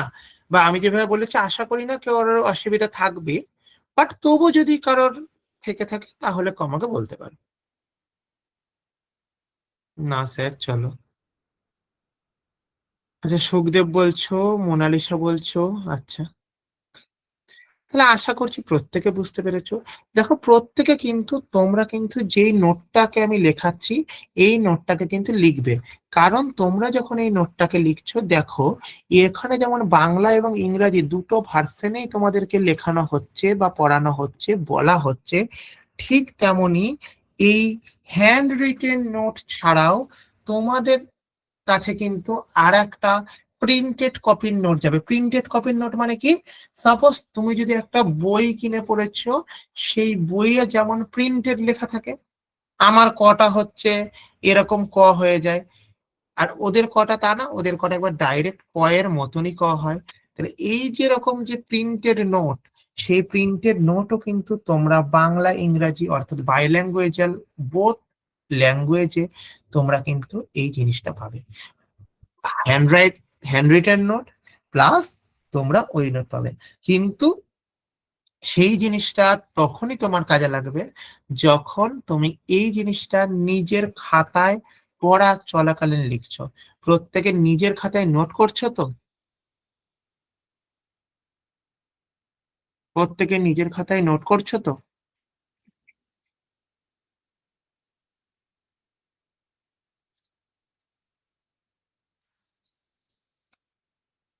আচ্ছা, ইয়েস স্যার। আর কেউ কিছু? রাহুল দত্ত।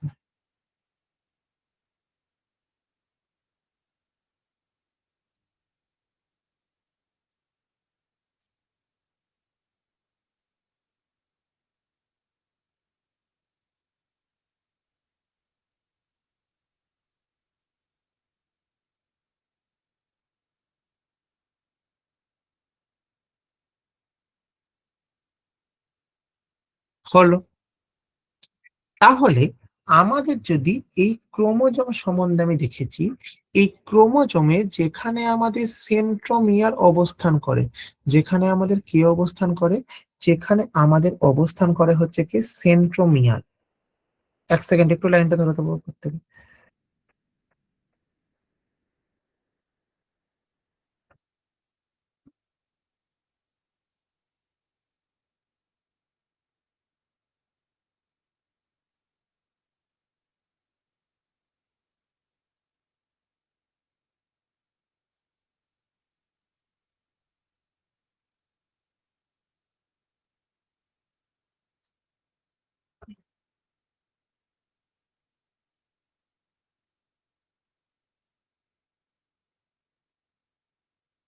সেন্ট্রোমিয়ার, এই সেন্ট্রোমিয়ার আমাদের যেখানে অবস্থান করে সেই জিনিসটার নামটাকে কি বলা হয়, সেই জিনিসটার নামটাকে বলা হয় মুখ্য খাঁজ। সেই জিনিসটার নামটাকে কি বলা হয়, সেই জিনিসটার নামটাকে আমরা বলি হচ্ছে মুখ্য খাঁজ। এইবার যদি আমি মুখ্য খাঁজের কথা তোমাকে বলেছি, সেই মুখ্য খাঁজের পরবর্তীতে আমাদের কি জিনিস আসছে, না মুখ্য খাঁজের পরবর্তীতে আমাদের যে জিনিসটা আসছে সেই জিনিসটার নামটা কি, কি না, আমাদের এই মুখ্য খাত ছাড়া আর কি থাকে, মুখ্য খাত ছাড়া আমাদের যে জিনিসটা থাকে সেই জিনিসটার নামটাকে কি বলা হয়, সেই জিনিসটার নামটাকে বলা হচ্ছে আমাদের গৌণ খাঁজ। তাহলে গৌণ খাঁজ কাকে বলে, না গৌণ খাঁজের ক্ষেত্রে যদি আমি তোমার যুক্তিকে দেখেছি, তবে সেই ক্ষেত্রে কি দেখবে, না 1 নম্বর পয়েন্ট দেখবে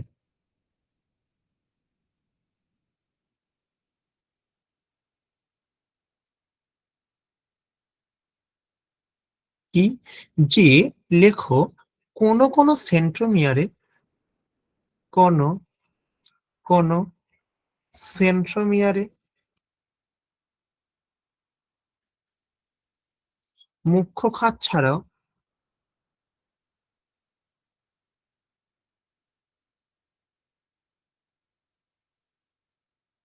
কিছু গৌণ খাঁজ দেখতে পাওয়া যায়, কিছু গৌণ না লিখে অন্য কথাটা লেখো, অন্য খাঁজ দেখতে পাওয়া যায়। একে কি বলে, একে গৌণ খাঁজ বলে, একে কি বলে, একে গৌণ খাঁজ বলে। তাহলে এই যে গৌণ খাঁজের কথাটা হলো, এই গৌণ খাঁজের কাজ কি,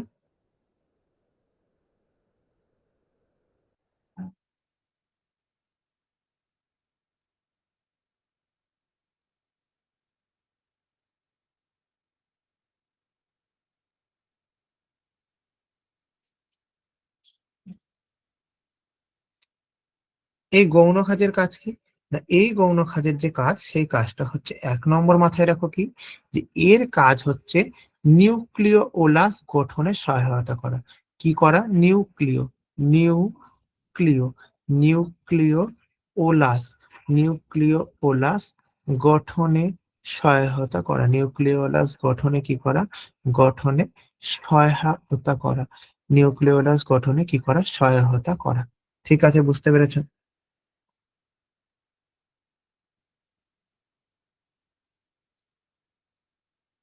তার জন্য আমাদের এই গৌণ খাঁজের অপর নাম কি, গৌণ খাঁজের অপর নাম হলো আমাদের নিউক্লিয় অর্গানাইজার। তাহলে পরীক্ষাতে যদি প্রশ্ন আসে যে অর্গানাইজার, তাহলে পরীক্ষাতে যদি প্রশ্ন আসে নিউক্লিয় অর্গানাইজার বলতে কি বোঝো, বা নিউক্লিয় অর্গানাইজার কাকে বলে, তাহলে সেই ক্ষেত্রে যেটা উত্তর দেবে যে আমাদের এই ক্ষেত্রে নিউক্লিয়ার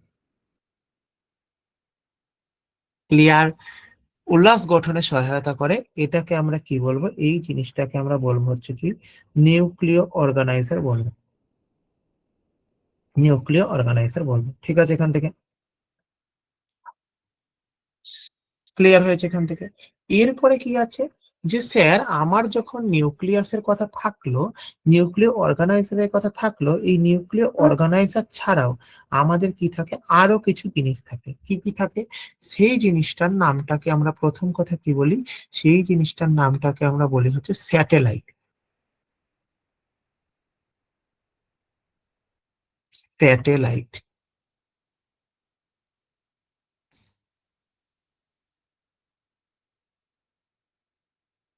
স্যাটেলাইট। স্যাটেলাইট কি না, কোন কোন ক্রোমোজোমের গৌণ খাঁজের শেষে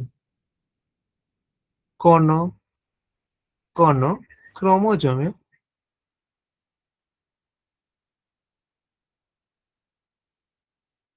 গৌণ খাঁজের শেষে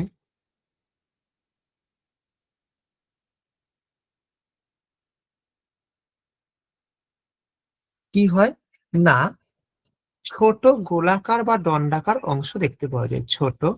গোলাকার ছোট গোলাকার বা দণ্ডাকার অংশ দেখতে পাওয়া যায়। কি অংশ দেখা যায়? দণ্ডাকার অংশ দেখতে পাওয়া যায়।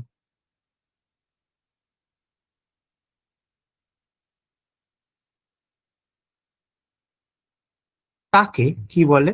তাকে যেটা বলে তাকে স্যাটেলাইট বলা হয়। তাহলে আমাদের কিন্তু যে প্রত্যেকটা ক্রোমোজোমেই স্যাটেলাইট দেখতে পাওয়া যাবে তা কিন্তু না। আমাদের যেটা জিনিসটা হয় কি, যে কিছু কিছু যে কোনো কোনো ক্রোমোজোমের গৌণ খাঁজের শেষে ছোট গোলাকার বা দণ্ডাকার অংশ দেখতে পাওয়া যায়, যেই জিনিসটাকে আমরা কি বলবো, যেই জিনিসটাকে আমরা বলবো হচ্ছে কি স্যাটেলাইট বলবো। যেই জিনিসটাকে আমরা কি বলবো বলো? স্যাটেলাইট বলবো। এবার প্রত্যেকটা ক্রোমোজোমে যে স্যাটেলাইট থাকবে তাও না। তাহলে এখান থেকে একটাকে স্টার পয়েন্ট দিয়ে মার্কস দিয়ে লিখে রাখো। কি লিখে রাখো? যে স্যাটেলাইট যুক্ত ক্রোমোজোমকে স্যাট ক্রোমোজোম বলা হয়। কি বললাম কথা? আমাদের এখান থেকে লেখো স্যাটেলাইট যুক্ত ক্রোমোজোমকে।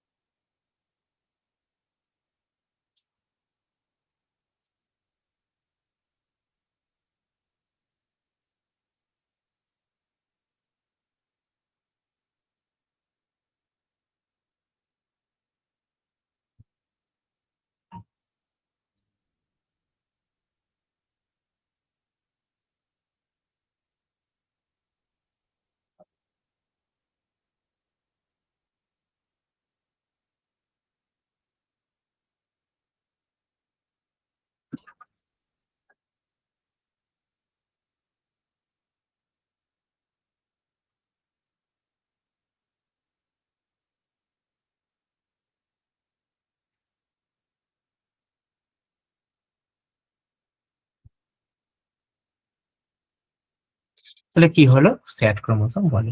ক্লিয়ার হলো? তার মানে আমাদের যদি দেখলে কি পাবো না, পাবো হচ্ছে আমাদের এই টোটাল জিনিসটা পাবো। তাহলে আমাদের একটা জিনিস থাকলো, সেই জিনিসটাকে কি বলবো? যে আমাদের ক্রোমোজোম। এই ক্রোমোজোমের ভিত্তিতে আমাদের এটা, এবং তার মধ্যে যে গৌণ খাঁজ এবং স্যাটেলাইট থাকবে সেটা কিন্তু টোটালটা না। ঠিক আছে? কখনো কখনো থাকতেও পারে, কখনো কখনো নাও থাকতে পারে, ম্যান্ডেটারি নয়। ঠিক আছে? কথাটি বুঝতে পেরেছো? এর পরবর্তীতে আমাদের আর একটা যে জিনিস আছে, সেই জিনিসটার নামটাকে আমাদের কি বলবো? সেই জিনিসটার নামটাকে আমাদের বলবো হচ্ছে কি কাইনেটোকোর। কি বলবো এখান থেকে? কাইনেটোকোর বলবো।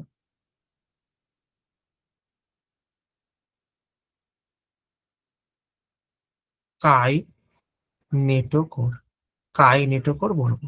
কাইনেটোকোর জিনিসটা কি জিনিস? কাইনেটোকোর জিনিসটা হচ্ছে মুখ্য খাঁজ অংশে সেন্টোমেরিক ক্রোমাটিনের চারিদিকে। তাহলে এখান থেকে আমি কি বলবো কথাটা? না, কথাটি লিখে রাখো এখান থেকে, যে আমাদের মুখ্য খাঁজ অংশে, মুখ্য খাঁজ অংশে কি হয়েছে? সেন্ট্রোমেরিক, সেন্ট্রোমেরিক কি হয়েছে? ক্রোমাটিনের চারিদিকে, সেন্ট্রোমেরিক ক্রোমাটিনের চারিদিকে অবস্থিত, ক্রোমাটিনের চারিদিকে অবস্থিত প্রোটিনযুক্ত চাকতির মতো অংশকে, প্রোটিনযুক্ত চাকতির মতো অংশকে, চাকতির মতো অংশকে, মতো অংশকে কি বলে? চাকতির মতো অংশকে বলে হচ্ছে কি আমাদের কাইনেটোকোর বলা হয়। কাইনেটোকোর বলে, কাইনেটোকোর বলে। ওকে, তাহলে কাইনেটোকোর কাকে বলে? না, কাইনেটোকোর বলে হচ্ছে আমাদের এই জিনিসটাকে কাইনেটোকোর বলা হয়। ক্লিয়ার না? ক্লিয়ার না?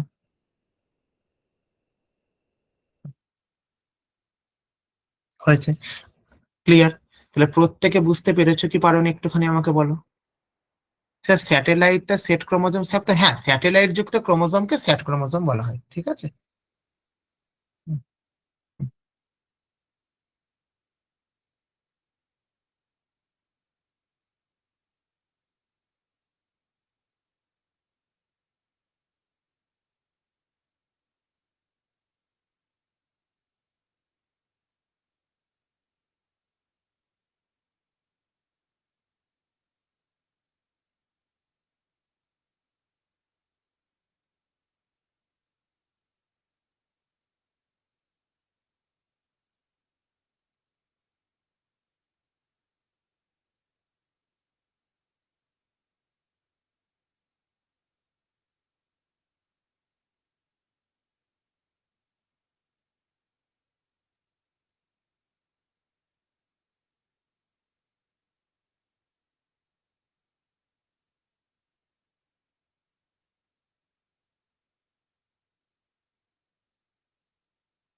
তাহলে প্রত্যেকে বুঝতে পেরেছো? তাহলে টোটাল তোমাদেরকে যে জিনিসটা দেখানো হলো সেই জিনিসটা কি না, কি না আমার যখন টোটাল কোষটা হচ্ছে সেই কোষে কি কি থাকছে, কোষে কি কি থাকছে না, ইত্যাদি প্রভৃতি সমস্ত কিছু কিন্তু আমাদের এখানে লেখা। ওকে, বুঝতে পেরেছো? তাহলে তোমাদের জন্য কিছু অবজেক্টিভ টাইপ কোশ্চেন এনেছি, দেখা যাক অবজেক্টিভ টাইপ কোশ্চেন গুলো কে কি বলতে পারো। তাহলে চলো, প্রথম কোশ্চেন, কি কোশ্চেন বলা হয়েছে এখান থেকে? প্রথম কোশ্চেন যেটা বলা হয়েছে কি, যে হু ডিসকভার দ্য সেল, প্রথম কোষকে আবিষ্কার করেছিল? কে না, অ্যান্টন ভ্যান লিউয়েনহক বা অ্যান্টনি ভন লিউয়েনহক, 1 নম্বর। নাম্বার 2 হচ্ছে কি রবার্ট হুক। নাম্বার 3 কি ম্যাথিয়াস স্লাইডেন। এবং নাম্বার 4 কি রুটফল্ড ভিটজো। অর্থাৎ তোমরা এখানে যেমন দেখছো, কি দেখছো, যে কোশ্চেন এবং অপশন বোথ আর বাংলা এবং ইংরাজি ল্যাঙ্গুয়েজ দেখো দুটোতেই আছে। কি আছে? দুটোতেই আছে। তাহলে সেই যে দুটোতেই আছে এইটার জন্য আমাদের কি হচ্ছে এখানে, সেই দুটোতেই থাকার জন্য কি হবে, পরীক্ষাতেও যদি কোনো অন্য ভাষাতে কোশ্চেন আসে তাহলেও যা তোমাদের অসুবিধা না হয় তার জন্য। তাহলে এখানে কি বলবো, এখান থেকে কোষ আবিষ্কার করেছিল রবার্ট হুক। তাহলে রবার্ট হুক কি কোথা থেকে আবিষ্কার করেছিল? না, রবার্ট হুক আবিষ্কার করেছিল হচ্ছে আমাদের কর্কের ছিপি থেকে আবিষ্কার করেছিল। রবার্ট হুক কোথা থেকে আবিষ্কার করেছিল? না, রবার্ট হুক হচ্ছে আমাদের কর্কের ছিপি থেকে আবিষ্কার করেছিল। এই যে স্লেইডেন এবং সোয়ানের কথা যদি দেখেছি আমি, তাহলে আমাদের এরা কি করেছিলেন? এরা হচ্ছে আমাদের কোষবাদ বা সেল থিওরি আবিষ্কার করেছিলেন। ঠিক আছে, এবং এই যে কর্কের ছিপি থেকে কোষটা আবিষ্কার করেছিলেন, এই কর্কের ছিপি থেকে আবিষ্কৃত যে কোষটা আছে, আবিষ্কৃত কোষটার নামটা কি? আবিষ্কৃত কোষটা হলো কি আমাদের মৃত কোষ ছিল। এটা কি কোষ ছিল? এটা হচ্ছে মৃত কোষ ছিল। ঠিক আছে, গেল। এটা কি হচ্ছে নাম্বার 2। নাম্বার 2 কি বলবো আমাদের এখান থেকে, যে what is the basic structural and functional unit of the life, অর্থাৎ জীবনের মৌলিক গঠন ও কার্যকরী একক কি? টিস্যু, টিস্যু মানে হলো কলা, অর্গ্যান অঙ্গ, সেল মানে কোষ, না নিউক্লিয়াস। তাহলে আমি প্রথমেই তোমাদের প্রথম লাইন লিখিয়েছিলাম এই নোটের ক্ষেত্রে, যে আমাদের জীবের গঠনগত কার্যগত এককের নাম হলো কি? কোষ। জীবের গঠনগত কার্যগত এককের নামটা কি? জীবের গঠনগত কার্যগত এককের নাম হয়ে গেল কি? কোষ। ক্লিয়ার হয়েছে এখান থেকে?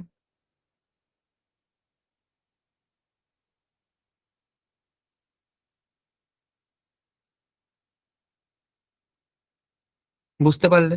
তাহলে আমাদের এটা কি গেল? এটা গেল। নাম্বার 4 কি 3 কি জিনিস আছে এখান থেকে? না, নাম্বার 3 যেটা জিনিস আছে, which of the following organism is unicellular, নিম্নলিখিত কোনটি এককোষী জীব? অ্যামিবা। নাম্বার 2 এর নামটা কি? মানুষ। Number 3 dog or fish. তাহলে আমরা প্রত্যেকে জানি যে মানুষ, কুকুর, মাছ এগুলো হবে না। তার মানে আমাদের সঠিক উত্তর কি? সঠিক উত্তর হলো অ্যামিবা। তাহলে অ্যামিবা যেটা আছে, এই অ্যামিবাকে যে আমাদের যে অ্যামিবার ক্ষেত্রে যেই দেখেছি, তাহলে সেই ক্ষেত্রে আমাদের কি পাবো? না, যেটা পাবো সেই জিনিসটা হচ্ছে কি, যে আমাদের কি না, এককোষী জীবকে, এককোষী জীব হচ্ছে আমাদের অ্যামিবা। ক্লিয়ার হয়েছে এখান থেকে? নাম্বার 4 কি বলেছে? Which organelle is known as the power house of cell, অর্থাৎ কোন কোষাঙ্গাণুকে কোষের শক্তি কেন্দ্র বলা হয়? কোন কোষাঙ্গাণুকে কোষের শক্তি কেন্দ্র বলা হয়? তাহলে কি বলবো এখান থেকে? Option A nucleus, option B mitochondria, option C ribosome, option D Golgi bodies. তাহলে প্রথম কথা কি জানি, যে আমাদের কোষের শক্তি কেন্দ্র বলা হয় কাকে? মাইটোকন্ড্রিয়াকে। স্যার কোষের নিউক্লিয়াস কাকে বলা হয়? না, কোষের মানে কোষের নিউক্লিয়াস না, কোষের মস্তিষ্ক কাকে বলা হয়? কোষের মস্তিষ্ক বলা হয় হচ্ছে আমাদের নিউক্লিয়াসকে। তাহলে কোষের শক্তিঘর বা শক্তি কেন্দ্র তো বলা হয় মাইটোকন্ড্রিয়াকে। এই রাইবোজোমের কাজ কি? এই রাইবোজোমের কাজ হচ্ছে প্রোটিন সংশ্লেষ করা। রাইবোজোমের কাজ কি? রাইবোজোমের কাজ হচ্ছে প্রোটিন সংশ্লেষ করা। ক্লিয়ার হয়েছে এখান থেকে? নাম্বার 3 কি? নাম্বার 3 যে জিনিসটা আসছে সেই জিনিসটা কি গলগি বডিস। গলগি বডিস কি জিনিস? না গলগি বডিসটা হচ্ছে আমাদের একটা কোষ অঙ্গাণু। ক্লিয়ার? চলো, cell wall present in animal sell only, plant sell only, both, none of this. তাহলে কি হবে দেখো, এই ক্ষেত্রে মনে রাখবে এমন কিছু কিছু প্রাণীকোষ আছে যেই প্রাণীকোষগুলো কি হয়, তাদের দেহে কিন্তু আমাদের কোষ প্রাচীর বর্তমান। নামে প্রাণীকোষ কিন্তু তাদের দেহে কিন্তু কোষ প্রাচীর বর্তমান। তাহলে এইরকম যদি প্রাণীর কথা থেকে থাকে তাহলে সেই ক্ষেত্রে মাথায় রাখবে কি, সেটি হচ্ছে কি হবে বলো, না সেটি হচ্ছে আমাদের বোধ, অর্থাৎ উভয় কোষে কিন্তু আমাদের কোষ প্রাচীর বর্তমান। এটা মানে এটা নয় যে দেখো, তবু আমাদের একটা কথাকে মাথায় রাখবে যে মেনলি আমাদের উদ্ভিদ কোষে কোষ প্রাচীর দেখা যায়, উম, আমাদের কিন্তু প্রাণী কোষে কোষ প্রাচীর দেখা যায় না মেনলি, মেনলি বা মোস্টলি কথাটা। কিন্তু এটা মানে এটা নয় যে এটা একবারে সেই শিরোধার্য, এই শিরোধার্য নীতির উপরে আর কিছু হয় না, এটা মানে কখনোই কিন্তু এরকম না। চলো, কোশ্চেন নম্বর 6। কোশ্চেন নম্বর 6 কি আছে এখান থেকে, না which organelle ক্যারিস out the photosynthesis, অর্থাৎ কোনটি আমাদের ফটোসিনথেসিস করে।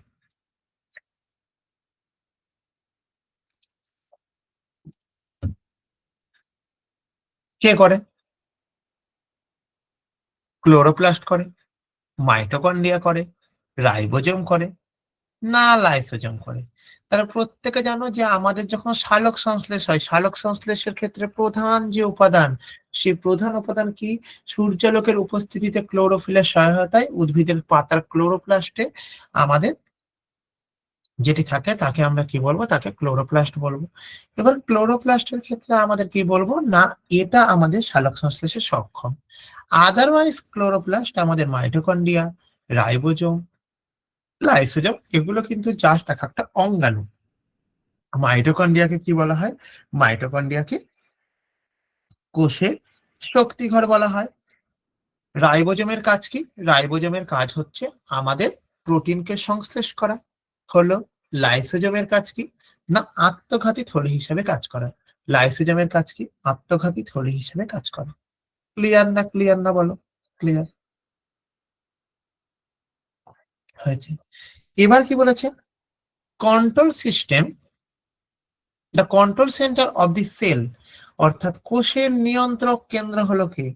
তোমাকে যদি আমি দেখেছি, তোমার নিয়ন্ত্রক কেন্দ্র কে, অর্থাৎ তোমায় কি কাজ করছো, কি কাজ করছো না, কি হচ্ছে কি হচ্ছে না ইত্যাদি প্রভৃতি কে নিয়ন্ত্রণ করে। তাহলে ইত্যাদি প্রভৃতি নিয়ন্ত্রণ করে হচ্ছে কে, না ইত্যাদি প্রভৃতি নিয়ন্ত্রণ করে হচ্ছে আমাদের কোষের সাইটোপ্লাজম, না নিউক্লিয়াস, না রাইবোজোম, না গলগি বডি, না। তাহলে কেউ না তো হবে কে, না স্যার আমাদের কোষের আমাদের যদি দেহকে দেখেছি তাহলে আমাদের কন্ট্রোল করে কে, আমাদের কন্ট্রোল করে ব্রেন। তার মানে কোষের কে নিয়ন্ত্রণ করবে কে, কোষকে নিয়ন্ত্রণ করবে হচ্ছে আমাদের নিউক্লিয়াস।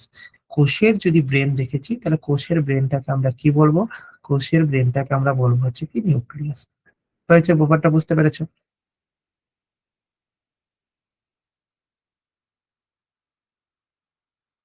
ক্লিয়ার হয়েছে? চলো, ribosome R responsible for, ribosome কোন কাজের জন্য দায়ী, রাইবোজোম কোন কাজের জন্য দায়ী। ঠিক আছে, তাহলে এখান থেকে মাথায় রাখবে কি, রাইবোজোম আমাদের কাজের জন্য দায়ী কি, শ্বসনের জন্য দায়ী, ফটোসিনথেসিসের জন্য দায়ী, প্রোটিন সিনথেসিসের জন্য দায়ী, না ডাইজেশন বা পরিপাকের জন্য দায়ী। তাহলে এই ক্ষেত্রে মাথায় রাখবে কি, আমাদের রাইবোজোমের প্রধান কাজ হলো কি, রাইবোজোমের কাজ হলো কি, প্রোটিন সংশ্লেষ করা হচ্ছে মেনলি কাজ। প্রোটিন সংশ্লেষ হচ্ছে আমাদের মেনলি কাজ, কার মেনলি কাজ হচ্ছে রাইবোজোমের। দেখো শ্বসন, শ্বসন সম্বন্ধে তো প্রথমেই বলেছি, কি বলেছি যে শ্বসনের ক্ষেত্রে আমাদের দু রকম পদ্ধতি হয়, একটা হচ্ছে গ্লাইকোলাইসিস আর একটা হচ্ছে ক্রেবস চক্র। গ্লাইকোলাইসিস আমাদের সাইটোপ্লাজমের সাইটোসেলে হয় এবং ক্রেবস চক্র আমাদের মাইটোকন্ড্রিয়াতে হয়। ফটোসিনথেসিস তো পাতা, সবুজ পাতার উদ্ভিদে হচ্ছে। প্রোটিন সংশ্লেষ তো আমাদের কোথায় হচ্ছে, রাইবোজোমে। পরিপাক কোথায়, পরিপাক হচ্ছে আমাদের যে পরিপাক যে টোটাল সিস্টেম আছে সেখানে। তাহলে দেখো এখানে এই কোশ্চেন ছাড়াও এর পরবর্তীতে তোমাদের আরো কোশ্চেন আছে, এবং এই কোশ্চেন গুলো আজকে আমাদের কোশ্চেন 8 অব্দি শেষ হলো। পরবর্তী দিন আমাদের 9 থেকে কোশ্চেন শুরু হবে, এবং এই কোর্স রিগার্ডিং আরো যে যে পার্ট গুলো বাকি আছে, নট অনলি সেল, এই সেলের বাইরেও যে আমাদের যে বাদ বাকি 19 খানা চ্যাপ্টার আছে, সেই 19 খানা চ্যাপ্টারের সম্বন্ধে কিন্তু আমরা সেখানে আলোচনা করব। ঠিক আছে, তো একটুখানি তোমরা প্রত্যেকে ওয়েট করবে। তোমাদের যদি কোনো কিছু রিগার্ডিং বুঝতে অসুবিধা থাকে তোমরা আমাদেরকে বলতে পারো যে স্যার এই জায়গাটা বুঝতে পারিনি, ওই জায়গাটা বললে ভালো হয়, একটুখানি বলতে পারো। নাম্বার 1 আর নাম্বার 2, যদি কারোর কোনো কিছু অসুবিধা না থাকে সেটা জানাবে, এবং প্রত্যেকে তোমরা 2 মিনিট একটু ওয়েট করো, স্যার তোমাদের সঙ্গে কিছু কথা বলবে, তারপরে তোমরা যে যার মতো লেপ নিতে পারো। ওকে, একটুখানি জাস্ট তোমরা ওয়েট করে যাও প্রত্যেকে। All clear? Rahul Dutta, thank you Rahul. আচ্ছা, কি নাম? আচ্ছা, প্রত্যেকে যারা যারা উত্তর দিয়েছো প্রত্যেকে থ্যাংক ইউ, ক্লিয়ার। আচ্ছা, শেখ সাজ্জাদ হোসেন। আচ্ছা, দেখো জিনিসগুলোকে এমন ভাবেই পড়ানো হচ্ছে, যেই জিনিসগুলোকে এরকম কাজটা করানো, তোমাদের দেখো অলরেডি অ্যাবভ 80% টু 85% দেখো তোমাদের মুখস্থ হয়ে গেছে। তোমরা যদি চোখ বুজে এখন যদি জিনিসটাকে একবার দেখো বা ভাবো, দেখো সেল সম্বন্ধে তুমি নিজে 1.5 ঘন্টা আমি পড়ালাম, 1.5 ঘন্টা বাদ দিয়ে তুমি কিন্তু নিজে ম্যাক্সিমাম তুমি কিন্তু 1 ঘন্টার কাছাকাছি তুমি কিন্তু, বা 45 মিনিট তুমি কিন্তু নিজে বলতে পারবে। এই নিজে বলতে পারবে মানে কি, তোমার এই নলেজটা তোমার ভেতরে চলে এসেছে। ঠিক আছে, ওকে, একটু ওয়েট করে যাও তোমরা। স্যার কমপ্লিট হয়ে গেছে? আচ্ছা, কমপ্লিট হয়ে গেছে, কমপ্লিট হয়ে okay, thank you sir, thank you so much. গেছে। আমি একটু তোমাদের গ্রুপটা ওপেন করে দিচ্ছি, যদি একটা দুটো সেন্টেন্সে তোমাদের একটু ফিডব্যাক শেয়ার করো, দেন আমি সাথে সাথে কোড শেয়ার করে দিচ্ছি। স্যার আপনার স্ক্রিনটা বন্ধ করলাম স্যার স্যার। অবশ্যই, স্যার অবশ্যই অবশ্যই।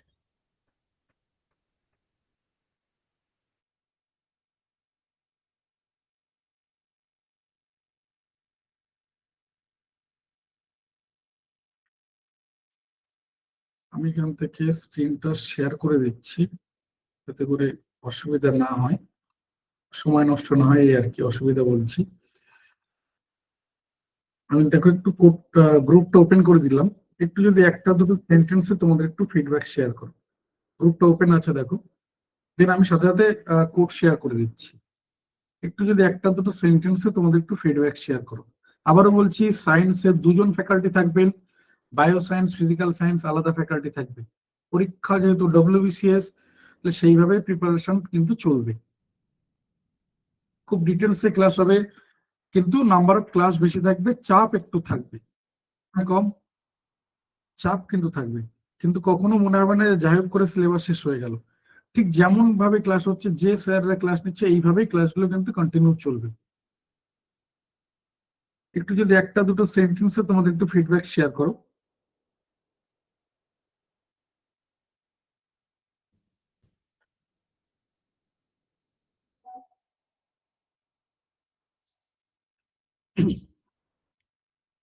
বা যে কথাগুলো বলছিলাম যে হ্যাঁ, বায়োলজি অনেকের কাছে পড়েছি, অনেক স্যার আমাকে পড়িয়েছেন, কিন্তু এইভাবে কেউ বায়োলজি আমাকে পড়ায়নি।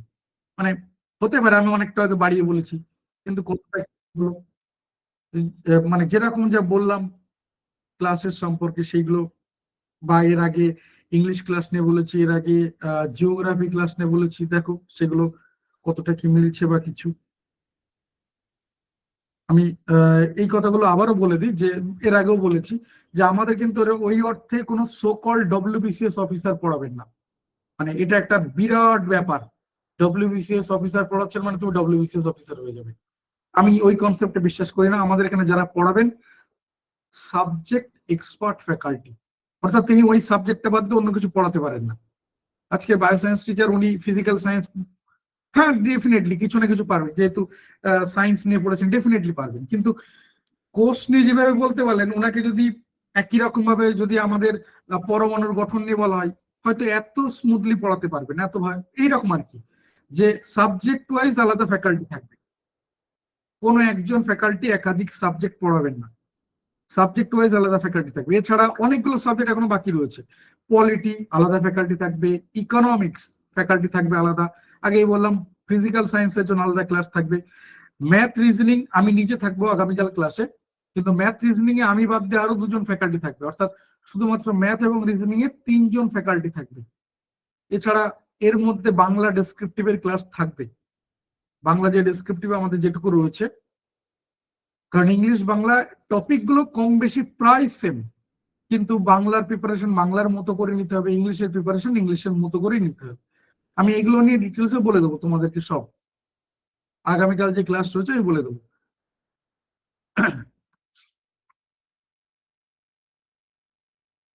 চলো আমি গ্রুপটা বন্ধ করলাম, তাহলে গ্রুপটা বন্ধ করলাম। দেখো আমি এক এক করে বলে দিই যে শুধুমাত্র টাইপ করে পাঠাবে, কোন রকম স্ক্রিনশট বা ছবি তুলে পাঠাবে না। এবার আমি তোমাদেরকে বলেছি যে রেকর্ডিং ক্লাস পিডিএফ নোটস কি করে যাবে। তার আগে বলে দিই যে আগামীকাল যে ম্যাথ এবং রিজনিং ক্লাস রয়েছে, এবং তোমরা জানো আগামীকাল আমাদের 6ষ্ঠ ক্লাস বা বলতে পারো এই সেশনের লাস্ট ক্লাস রয়েছে। তার মানে এই না যে ক্লাস শেষ হয়ে যাচ্ছে। প্রথম দিন থেকে বলে আসছি যে একটা নতুন গতিতে নতুন উদ্যমের সাপ্তাহিক রুটিন মেনে একটা নতুন ব্যাচ শুরু হবে। আগামীকাল যে ক্লাসটা হবে তার মূলত 3টে গুরুত্বপূর্ণ জায়গা থাকবে। প্রথম কথা, অঙ্ক এবং রিজনিং এই দুটো জায়গার সিলেবাসটা খুব ডিটেলসে তোমাদের সাথে শেয়ার করে দেবো। আমি নিজে থাকবো আগামীকাল ক্লাসে, তো অঙ্ক এবং রিজনিং নিয়ে বিস্তারিত তোমাদের সাথে এই নিয়ে কথা হবে, যে সিলেবাসটা কি রয়েছে, প্রিভিয়াস ইয়ারে কেমন কি কোশ্চেন এসছে, বা কিভাবে আমরা সেগুলোকে মোকাবেলা করব, ফেস করব কি করে, এই জায়গাগুলো আমি পুরোটা ডিটেলসে তোমাদের সাথে শেয়ার করব। এটার জন্য আমরা মোটামুটি রাত 8টা থেকে 9টা 15 পর্যন্ত এই সময়টা আমরা নেব। দেন 9টা 15 পর আমি নতুন ব্যাচ নিয়ে তোমাদেরকে ডিটেলসে জানিয়ে দেবো, এবং একদম লিখিত আকারে, এরকম লিখিত আকারে তোমাদের সাথে শেয়ার করে দেবো। এমন নয় যে শুধু মুখে বলবো যে নতুন ব্যাচের সম্পর্কে, তার অ্যাডমিশন প্রসেস কি রয়েছে বা কিভাবে অ্যাডমিশন নেবে, কোর্স ফি কি রয়েছে। কোর্স ফির ক্ষেত্রে বলে রাখি, কোর্স ফি আবারও বলছি সর্বনিম্ন কোর্স ফি থাকবে। মানে পরীক্ষাটার নাম WBCS, আর তুমি তার জন্য প্রিপারেশন নিচ্ছ, তাহলে মেলাতে পারবেন না যে WBCS এর কোর্স ফি এরকম হতে পারে। আমি আবারও বলছি, আমি আজ কোনো কিছু বলছি না, আগামীকাল মাত্র 24 ঘন্টা সময় রয়েছে, মানে আগামীকাল এত সময় সবকিছু ক্লিয়ার হয়ে যাবে। তো কোর্স ফি আমি আগামীকাল ডিটেলসে বলে দেবো। কোর্স ফির ক্ষেত্রে বলে রাখি যে মধ্যবিত্ত নিম্ন মধ্যবিত্ত ছেড়ে দাও, একদম নিম্নবিত্তের ছেলে মেয়েটাও যাতে পড়ার সুযোগ পায়, মানে কি যেন বাধা না হয়, এতটাই কম কোর্স ফি থাকবে। বা তোমার পরিচিত মেজো সেজো যারা ইনস্টিটিউট রয়েছে, মেজো সেজো তাদেরকে বলছি, তাদের যে কোর্স ফি থাকে তার তুলনায় কোর্স ফি কম থাকবে।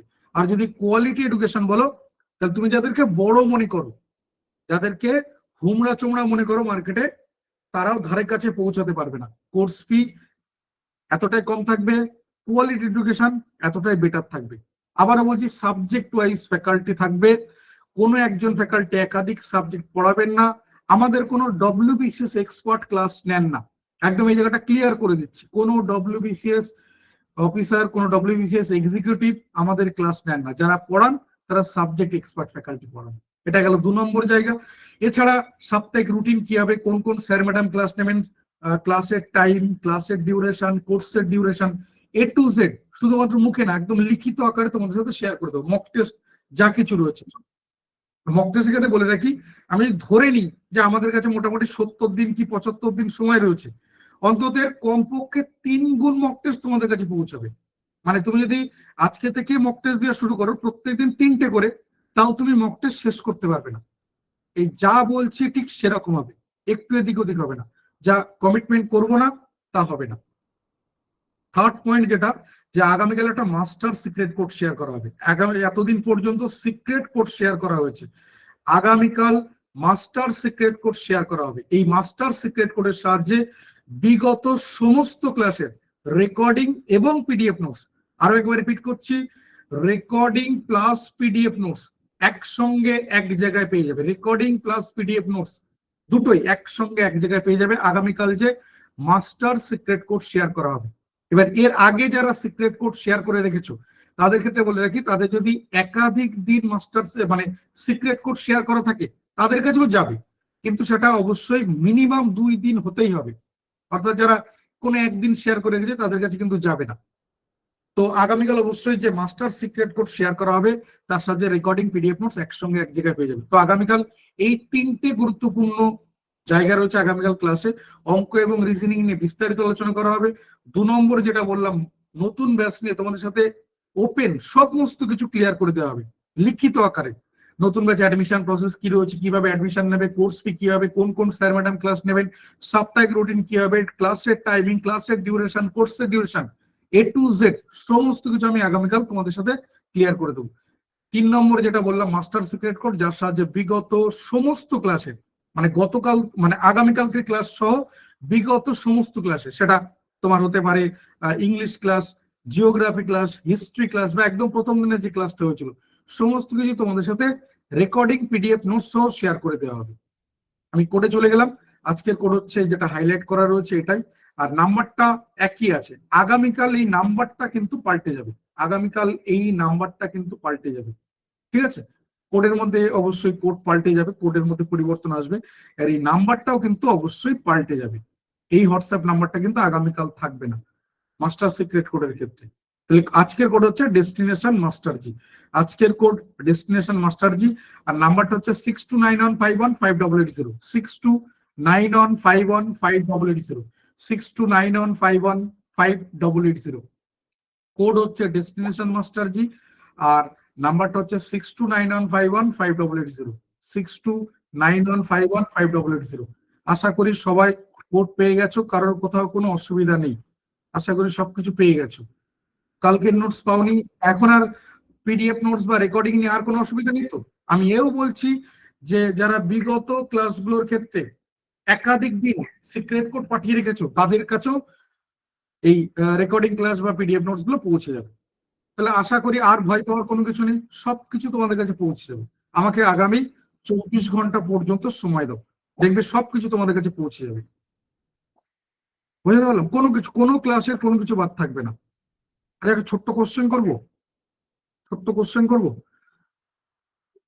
সমস্ত কিছু আবারও বলছি, A to Z সবকিছু তোমাদের কাছে পৌঁছাবে। আগামীকাল ক্লাস খুব গুরুত্বপূর্ণ, সমস্ত কিছু মানে দেখে নিয়েছো যে গ্রুপে কোনো কিছু শেয়ার করা হবে না, যা কিছু শেয়ার করা হবে লাইভ ক্লাসের মধ্যে সীমাবদ্ধ থাকবে।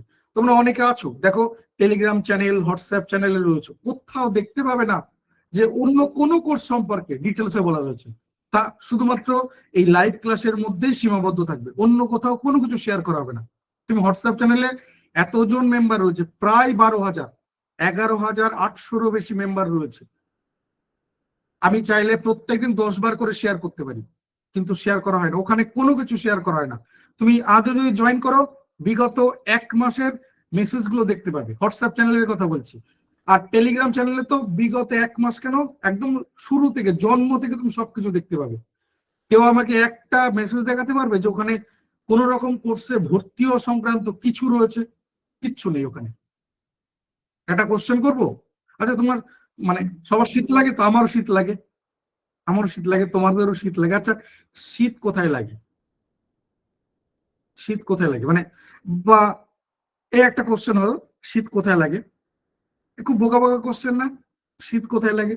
আচ্ছা, যদি এরকম জিজ্ঞাসা করি বা অনেস্টলি বলবে যে আরো আজ শীত পড়েছে, বা আজকে শীতের জন্য, হ্যাঁ বডিতে, আর আর যদি বলো কেউ কেউ শীত কোথায়, শীত কোথায় লাগে, শীত কোথায় লাগে, আমি তোমাদেরকে আনসার দেবো, তারপরে মিলিয়ে দেখবে, মিলিয়ে বলবে যে আমিও সঠিক। তোমরা ডেফিনেটলি সবাই সঠিক বলছো, সবাই সঠিকই বলবে, ডেফিনেটলি আমিও বলবো, মিলিয়ে দেখবে যে হ্যাঁ আমিও ঠিক বললাম কিনা।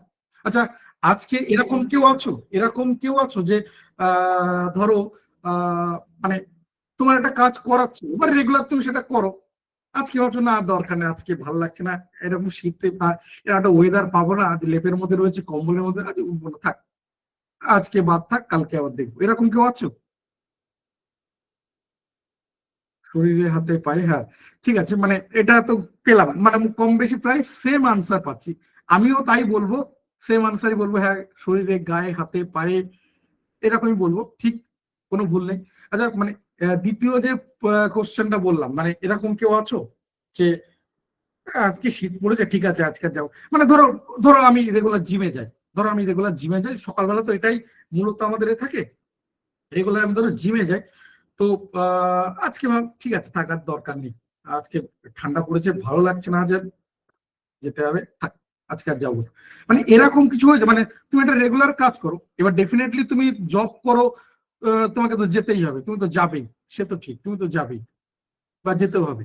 কিন্তু এরকম মানে কিছু একটা কাজ যেটাতে তোমার মধ্যে একটা ইরেগুলারিটি হলেও কেউ তোমাদের আঙুল তোলার মতো নেই, এরকম টাইপের, যেটা ধরো আজ বা গতকাল বা তার আগের দিন এরকম টাইপের কিছু, যার মধ্যে ইরেগুলারিটি এসছে শুধুমাত্র শীতের কারণে।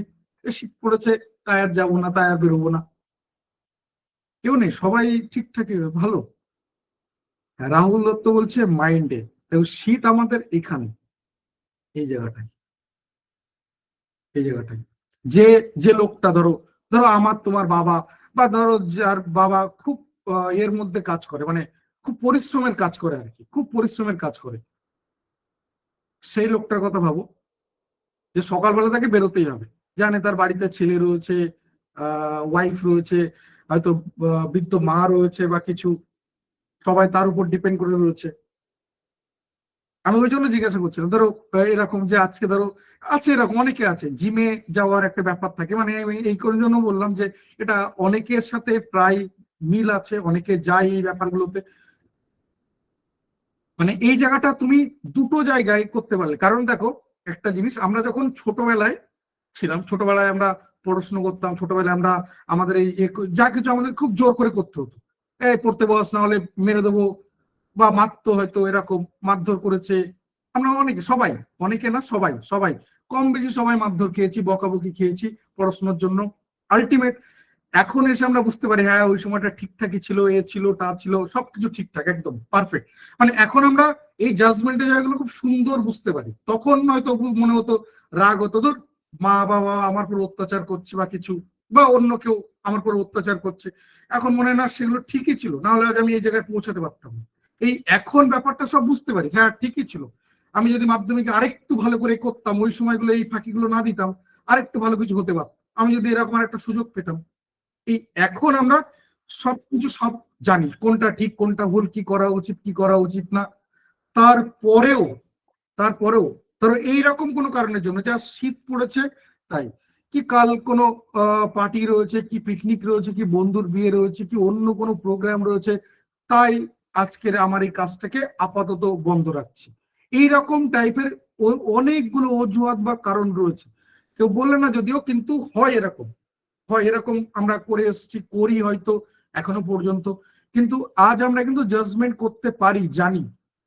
আবার বলছি তোমার যা যা কিছু প্রবলেম, মানে শীত অবশ্যই একটা প্রবলেম, যে আমি আমার যে কোনো কাজ করতে গিয়ে অসুবিধা হচ্ছে বা করতে পারছি না, বা ঠিক আছে আজ আর করবো না, এরকম ধরনের যে কোনো রকম বেরিয়ার, যে কোনো রকম বেরিয়ার, আমি শুধু শীতের কথা বললাম যেহেতু এই সময় শীতটা রয়েছে, আমি শুধু শীতের কথা বললাম, আমাদের যে কোনো রকম বেরিয়ার কোথায় রয়েছে, শুধুমাত্র এইখানটায়, শুধুমাত্র এইখানটায়। যদি এখান থেকে একবার মনে করো না শীত পড়েনি, তুমি এখন আর একবার স্নান করতে পারবে, আমি ভুল বলছি একটু জানিও, যে তুমি এখনো গিয়ে আর একবার স্নান করতে পারবে, তোমার ঠান্ডা লাগবে না, শীত লাগবে না, যদি এখান থেকে তুমি ভাবতে পারো। অর্থাৎ আমাদের শীত গায়ে লাগে না, শরীরে নয়, ওটা তো বাহ্যিক ব্যাপার, কিন্তু এর ইন্টারনাল ব্যাপার যেটা, সেটা শীতটা এইখানেই লাগে, এইখানে, গায়ে নয়। আর আমি শুধু শীতের কথা বললাম, পার্টিকুলার এই সময়টা রয়েছে তাই, এরকম যে কোনো রকম বেরিয়ার তোমার কাছে যা যা রয়েছে, হতে পারে যে সেটা হয়তো তুমি এই মুহূর্তে দাঁড়িয়ে তার ইমিডিয়েট সলিউশন করতে পারছো না, কিন্তু যদি তুমি ভাবতে পারো, ধরো কোনো একটা প্রবলেম, আমি ধরে নিচ্ছি যে আমার বিয়ে হয়ে গেছে, আমার দুটো ছোট ছোট বাচ্চা রয়েছে, এটা ডেফিনেটলি একটা প্রবলেম, কারণ তারা আমি চাইলেও পড়তে বসতে দেবে না, তারা যতক্ষণ না ঘুমাচ্ছে আমি পড়তে বসতে পারবো না, এবার সেই সময়টা যে ঘুমালে আমি পড়তে বসতে পারবো তাও না, আমারও নিজের অন্যান্য কাজ রয়েছে, অনেক কিছু কাজ থাকে। তো এটা একটা বড় ব্যারিয়ার, ডেফিনেটলি কোনো সন্দেহ নেই, এটা একটা বড় ব্যারিয়ার। এরকম টাইপের সমস্যায়, এরকম রেয়ার কেস বলছি, কয়েক হাজারে একজন দেখা যায় না, খুব কমন প্রবলেম অনেকে রয়েছে, যেহেতু আমরা এরকম একটা এজ ক্যাটাগরির মধ্যে রয়েছি, এই প্রবলেমটা কমন। তো সেই জায়গা থেকেও, এখান থেকেও মিনিমাইজ করা যায়, সেগুলোকে মডিফাই করা যায়। হ্যাঁ এই প্রবলেমগুলোতে একটু হয়তো সময় লাগবে, সেগুলোকে মডিফাই করতে, সেগুলো হয়তো একটু রিঅ্যারেঞ্জ করতে সময় লাগবে, কিন্তু কিছু জিনিস আছে যা তোমার উপর পুরোপুরি ডিপেন্ড, মানে তুমি চাইলেই আজ মিনিমাইজ করতে পারো, তার অল্টারনেট করতে পারো, তার তুমি রিপ্লেস করতে পারো, ইন্টারচেঞ্জ করতে পারো, এক্সচেঞ্জ করতে পারো, কিন্তু আমরা করি না, সবকিছু জানি, এই যে একটু আগে বললাম, ছোটবেলায় যদি এরকমটা হতো তাহলে আজ হয়তো আরেকটু বেটার কিছু হতে পারতো। আমি যদি ছোটবেলায় আমার রেজাল্ট ভালো ছিল, বাট আমি সায়েন্স নিয়ে পড়েছি, কিন্তু আমি যদি ইংলিশ নিয়ে পড়তাম আমার হয়তো এরকম কিছু একটা হতে পারতো। আজকে গিয়ে ধরো আমরা এরকম ভাবনা চিন্তা করছি। তো সেই পয়েন্ট অফ ভিউ থেকেই বলছি যে এখনো পর্যন্ত সবকিছু জানার পরও আমরা এটা করি। আবারও বলছি, আজকে আমাদের যত যা যা বেরিয়ে রয়েছে, যা কিছু ইন্ডিভিজুয়াল যেখানে তুমি একা দায়ী, তার মেইন যে সলিউশন সেটা এইখানে। শুধুমাত্র একবার তুমি ভাবতে পারলে হয়, তার পুরো প্রবলেম সলভ হয়ে যাবে। একবার শুধু এখান থেকে ভাবতে পারলে হয় যে সেটা যে কোনো ধরনের প্রবলেম হতে পারে, যে কোনো কিছু। যে তুমি প্রচুর রিলস দেখার নেশা রয়েছে, ফোন হাত দিলে মানে আমরা অজান্তেই ফোনটা হাত দিই, অজান্তে, কোনো রকম না জেনে ফোনে হাত দিই, অজান্তে ফোনে হাত দিই। তো সেই যে আমারও এই ধরনের রয়েছে, কাজ একটু কম হয়ে গেলে একটু ফোনে হাত দিলাম, ওই ভাবলাম একজনকে মেসেজ করব, চলে গেলাম ফেসবুক, ভাবলাম এটা করব, ওটাই দেখতে হবে, এখানে একটা কিছু করতে হবে, চলে গেলাম ইনস্টাগ্রামে। এইরকম যে ব্যাপারগুলো যাদের এরকম টাইপের রয়েছে, এই প্রবলেমটা অ্যাকচুয়ালি এখানকার। শুধু একবার ভাবো, দেখো ঠিক হয়ে যায়। মানে যখন তুমি এই জায়গাটা, মানে এটা তো আমাদের আনকনসিয়াস মাইন্ড করছে, তো তুমি যদি এটাকে একবার নিজের কন্ট্রোলে নিয়ে আসতে পারো, এই কন্ট্রোল জায়গাটা ভীষণ গুরুত্বপূর্ণ। মানে আমরা যদি জিজ্ঞাসা করি, আচ্ছা আমাদের বডি পার্টের সব জায়গায় আমরা ধরতে পারি, সব জায়গায়, আমি এদিক ওদিক যেখানে খুশি। এবার এটা যখনই তোমার ধরো তুমি আর তোমার ক্ষেত্রে নড়াচড়া খুব কম হয়ে গেছে, এখন আর এরকম করে হাত দিলে এই জায়গাগুলো পৌঁছাতো, আর একটু এরকম করে পৌঁছাতে পারছো না, তখন কি হবে, তোমার মধ্যে এই বিভিন্ন জরাজীর্ণ গুলো আরো বেশি করে আঁকড়ে ধরবে। কিন্তু একবার যদি হেট হেট করে তাড়িয়ে দাও, আর দেখবে তোমার কাছে কিচ্ছু আসবে না, কাছে কোনো কিছু আসবে না। এইগুলোকে একটু বোঝার চেষ্টা করো, একটু বিশ্বাস করার চেষ্টা করো, এগুলো একটু প্লিজ অ্যাপ্লাই করার চেষ্টা করো। খারাপ লাগে কোথায়, যে তুমি অনেক কিছু করার পরও হারিয়ে গেলে, তোমার মধ্যে একটা সম্ভাবনা ছিল, হারিয়ে গেলে, তোমার সেই পোটেনশিয়ালিটি ছিল, তুমি হারিয়ে গেলে। খারাপটা এই জায়গায় লাগে, মানে তোমার মধ্যে কিছু নেই, এই পার্টে নেই, তুমি জাস্ট টেস্ট করতে এসেছিলে, ডিফারেন্ট শো। বাট তোমার মধ্যে ছিল, তোমার দ্বারা সম্ভব, তুমি একটা সম্ভাব্য একটা ফিউচার, কিন্তু হারিয়ে গেলে। খারাপটা তখনই লাগে, আফসোসটা তখন হয়। কারণ আমাদের লাইফে যত রকমের এই টাইপের এই যে বিভিন্ন যে ফিলিংস গুলো রয়েছে, স্বার্থ, ভালোবাসা, রাগ, হিংসা, ঘৃণা, ভয়, যত রকমের এই টাইপের অভিব্যক্তি যা কিছু রয়েছে, সবকিছু অন্যের উপর অ্যাপ্লাই করা যায়। শুধু আফসোস নিজের উপর হয়, অন্য কারোর উপর হয় না। কাজ যদি এটা করতে পারতাম, কাজ যদি ওই সময় এটা নিতে পারতাম, কাজ যদি আমি ওই বয়সে শুরু করতে পারতাম, ঠিক তো? তাই এটাকে করতে দিও না। মানে এই আফসোসের থেকেই জন্ম হচ্ছে আমাদের ওই ডিপ্রেশন, অ্যাংজাইটি। আর এটা যত বেশি, ওই যে বললাম, তোমাকে আস্তে আস্তে ছেঁকে ধরবে, মানে তোমার মধ্যে একটা জরাজীর্ণ ব্যাপার চলে আসবে, তুমি এদিক ওদিক করে নাড়াচড়া করতে পারবে না। আস্তে আস্তে যেমন কেমন জুবুতুবু হয়ে এটে যাচ্ছ, একবার ঝাড়াতে ওঠো না, দেখবে আবার সব ছুটে গেছে, এদিক ওদিক সব পালিয়ে গেছে। শুধু তোমার অপেক্ষা, কে ঠিক করবে? এই জায়গাটা, শুধু এই জায়গাটা তুমি ভাবতে শেখো। শুধু ভাবো যে হ্যাঁ আমি পারবো, সম্ভব, করে দেখাবো, আমি এখনো স্নান করতে পারি, ঠান্ডা লাগবে না। চলো আমি এই পর্যন্ত রাখলাম তাহলে। সবাই খুব ভালো থেকো, সাবধানে থেকো, সুস্থ থেকো। স্টুডেন্ট দেখলেই বোঝা যাচ্ছে আমি যা কিছু বলছি সব ঠিক বলছি না, তাই ভেবেচিন্তে অ্যাপ্লাই করবে। ক্ষতি হলে কর্তৃপক্ষ দায়ী নয়, একদম। ঠিক আছে, চলো আমি এই পর্যন্ত রাখলাম। থ্যাংক ইউ সবাইকে। আগামীকাল ঠিক রাত 8টায় আমি নিজে থাকবো তোমাদের সাথে ম্যাথ এবং রিজনিং ক্লাসে, এবং আগামীকাল ক্লাসে আমি সমস্ত কিছু তোমাদের সাথে ডিটেলসে শেয়ার করে দেবো। ভালো থেকো, সাবধানে থেকো, মানে সুস্থ থেকো। যে অঙ্কুরটা বেরোচ্ছে, যেটা খুব সুস্থ, তাকে বৃক্ষ হতে দাও, বড় হতে দাও। কোন রকম এই বাধাগুলো যেন না আসে। ডেফিনেটলি আসবে, কালকে কেউ তোমার উপর একটা কিছু একটা চাপা দিল, আবার সেখানে যেন বেরোতে পারো। সেই শক্তিটুকু নিজের মধ্যে রাখো, হারিয়ে যেও না। Thank you, good night.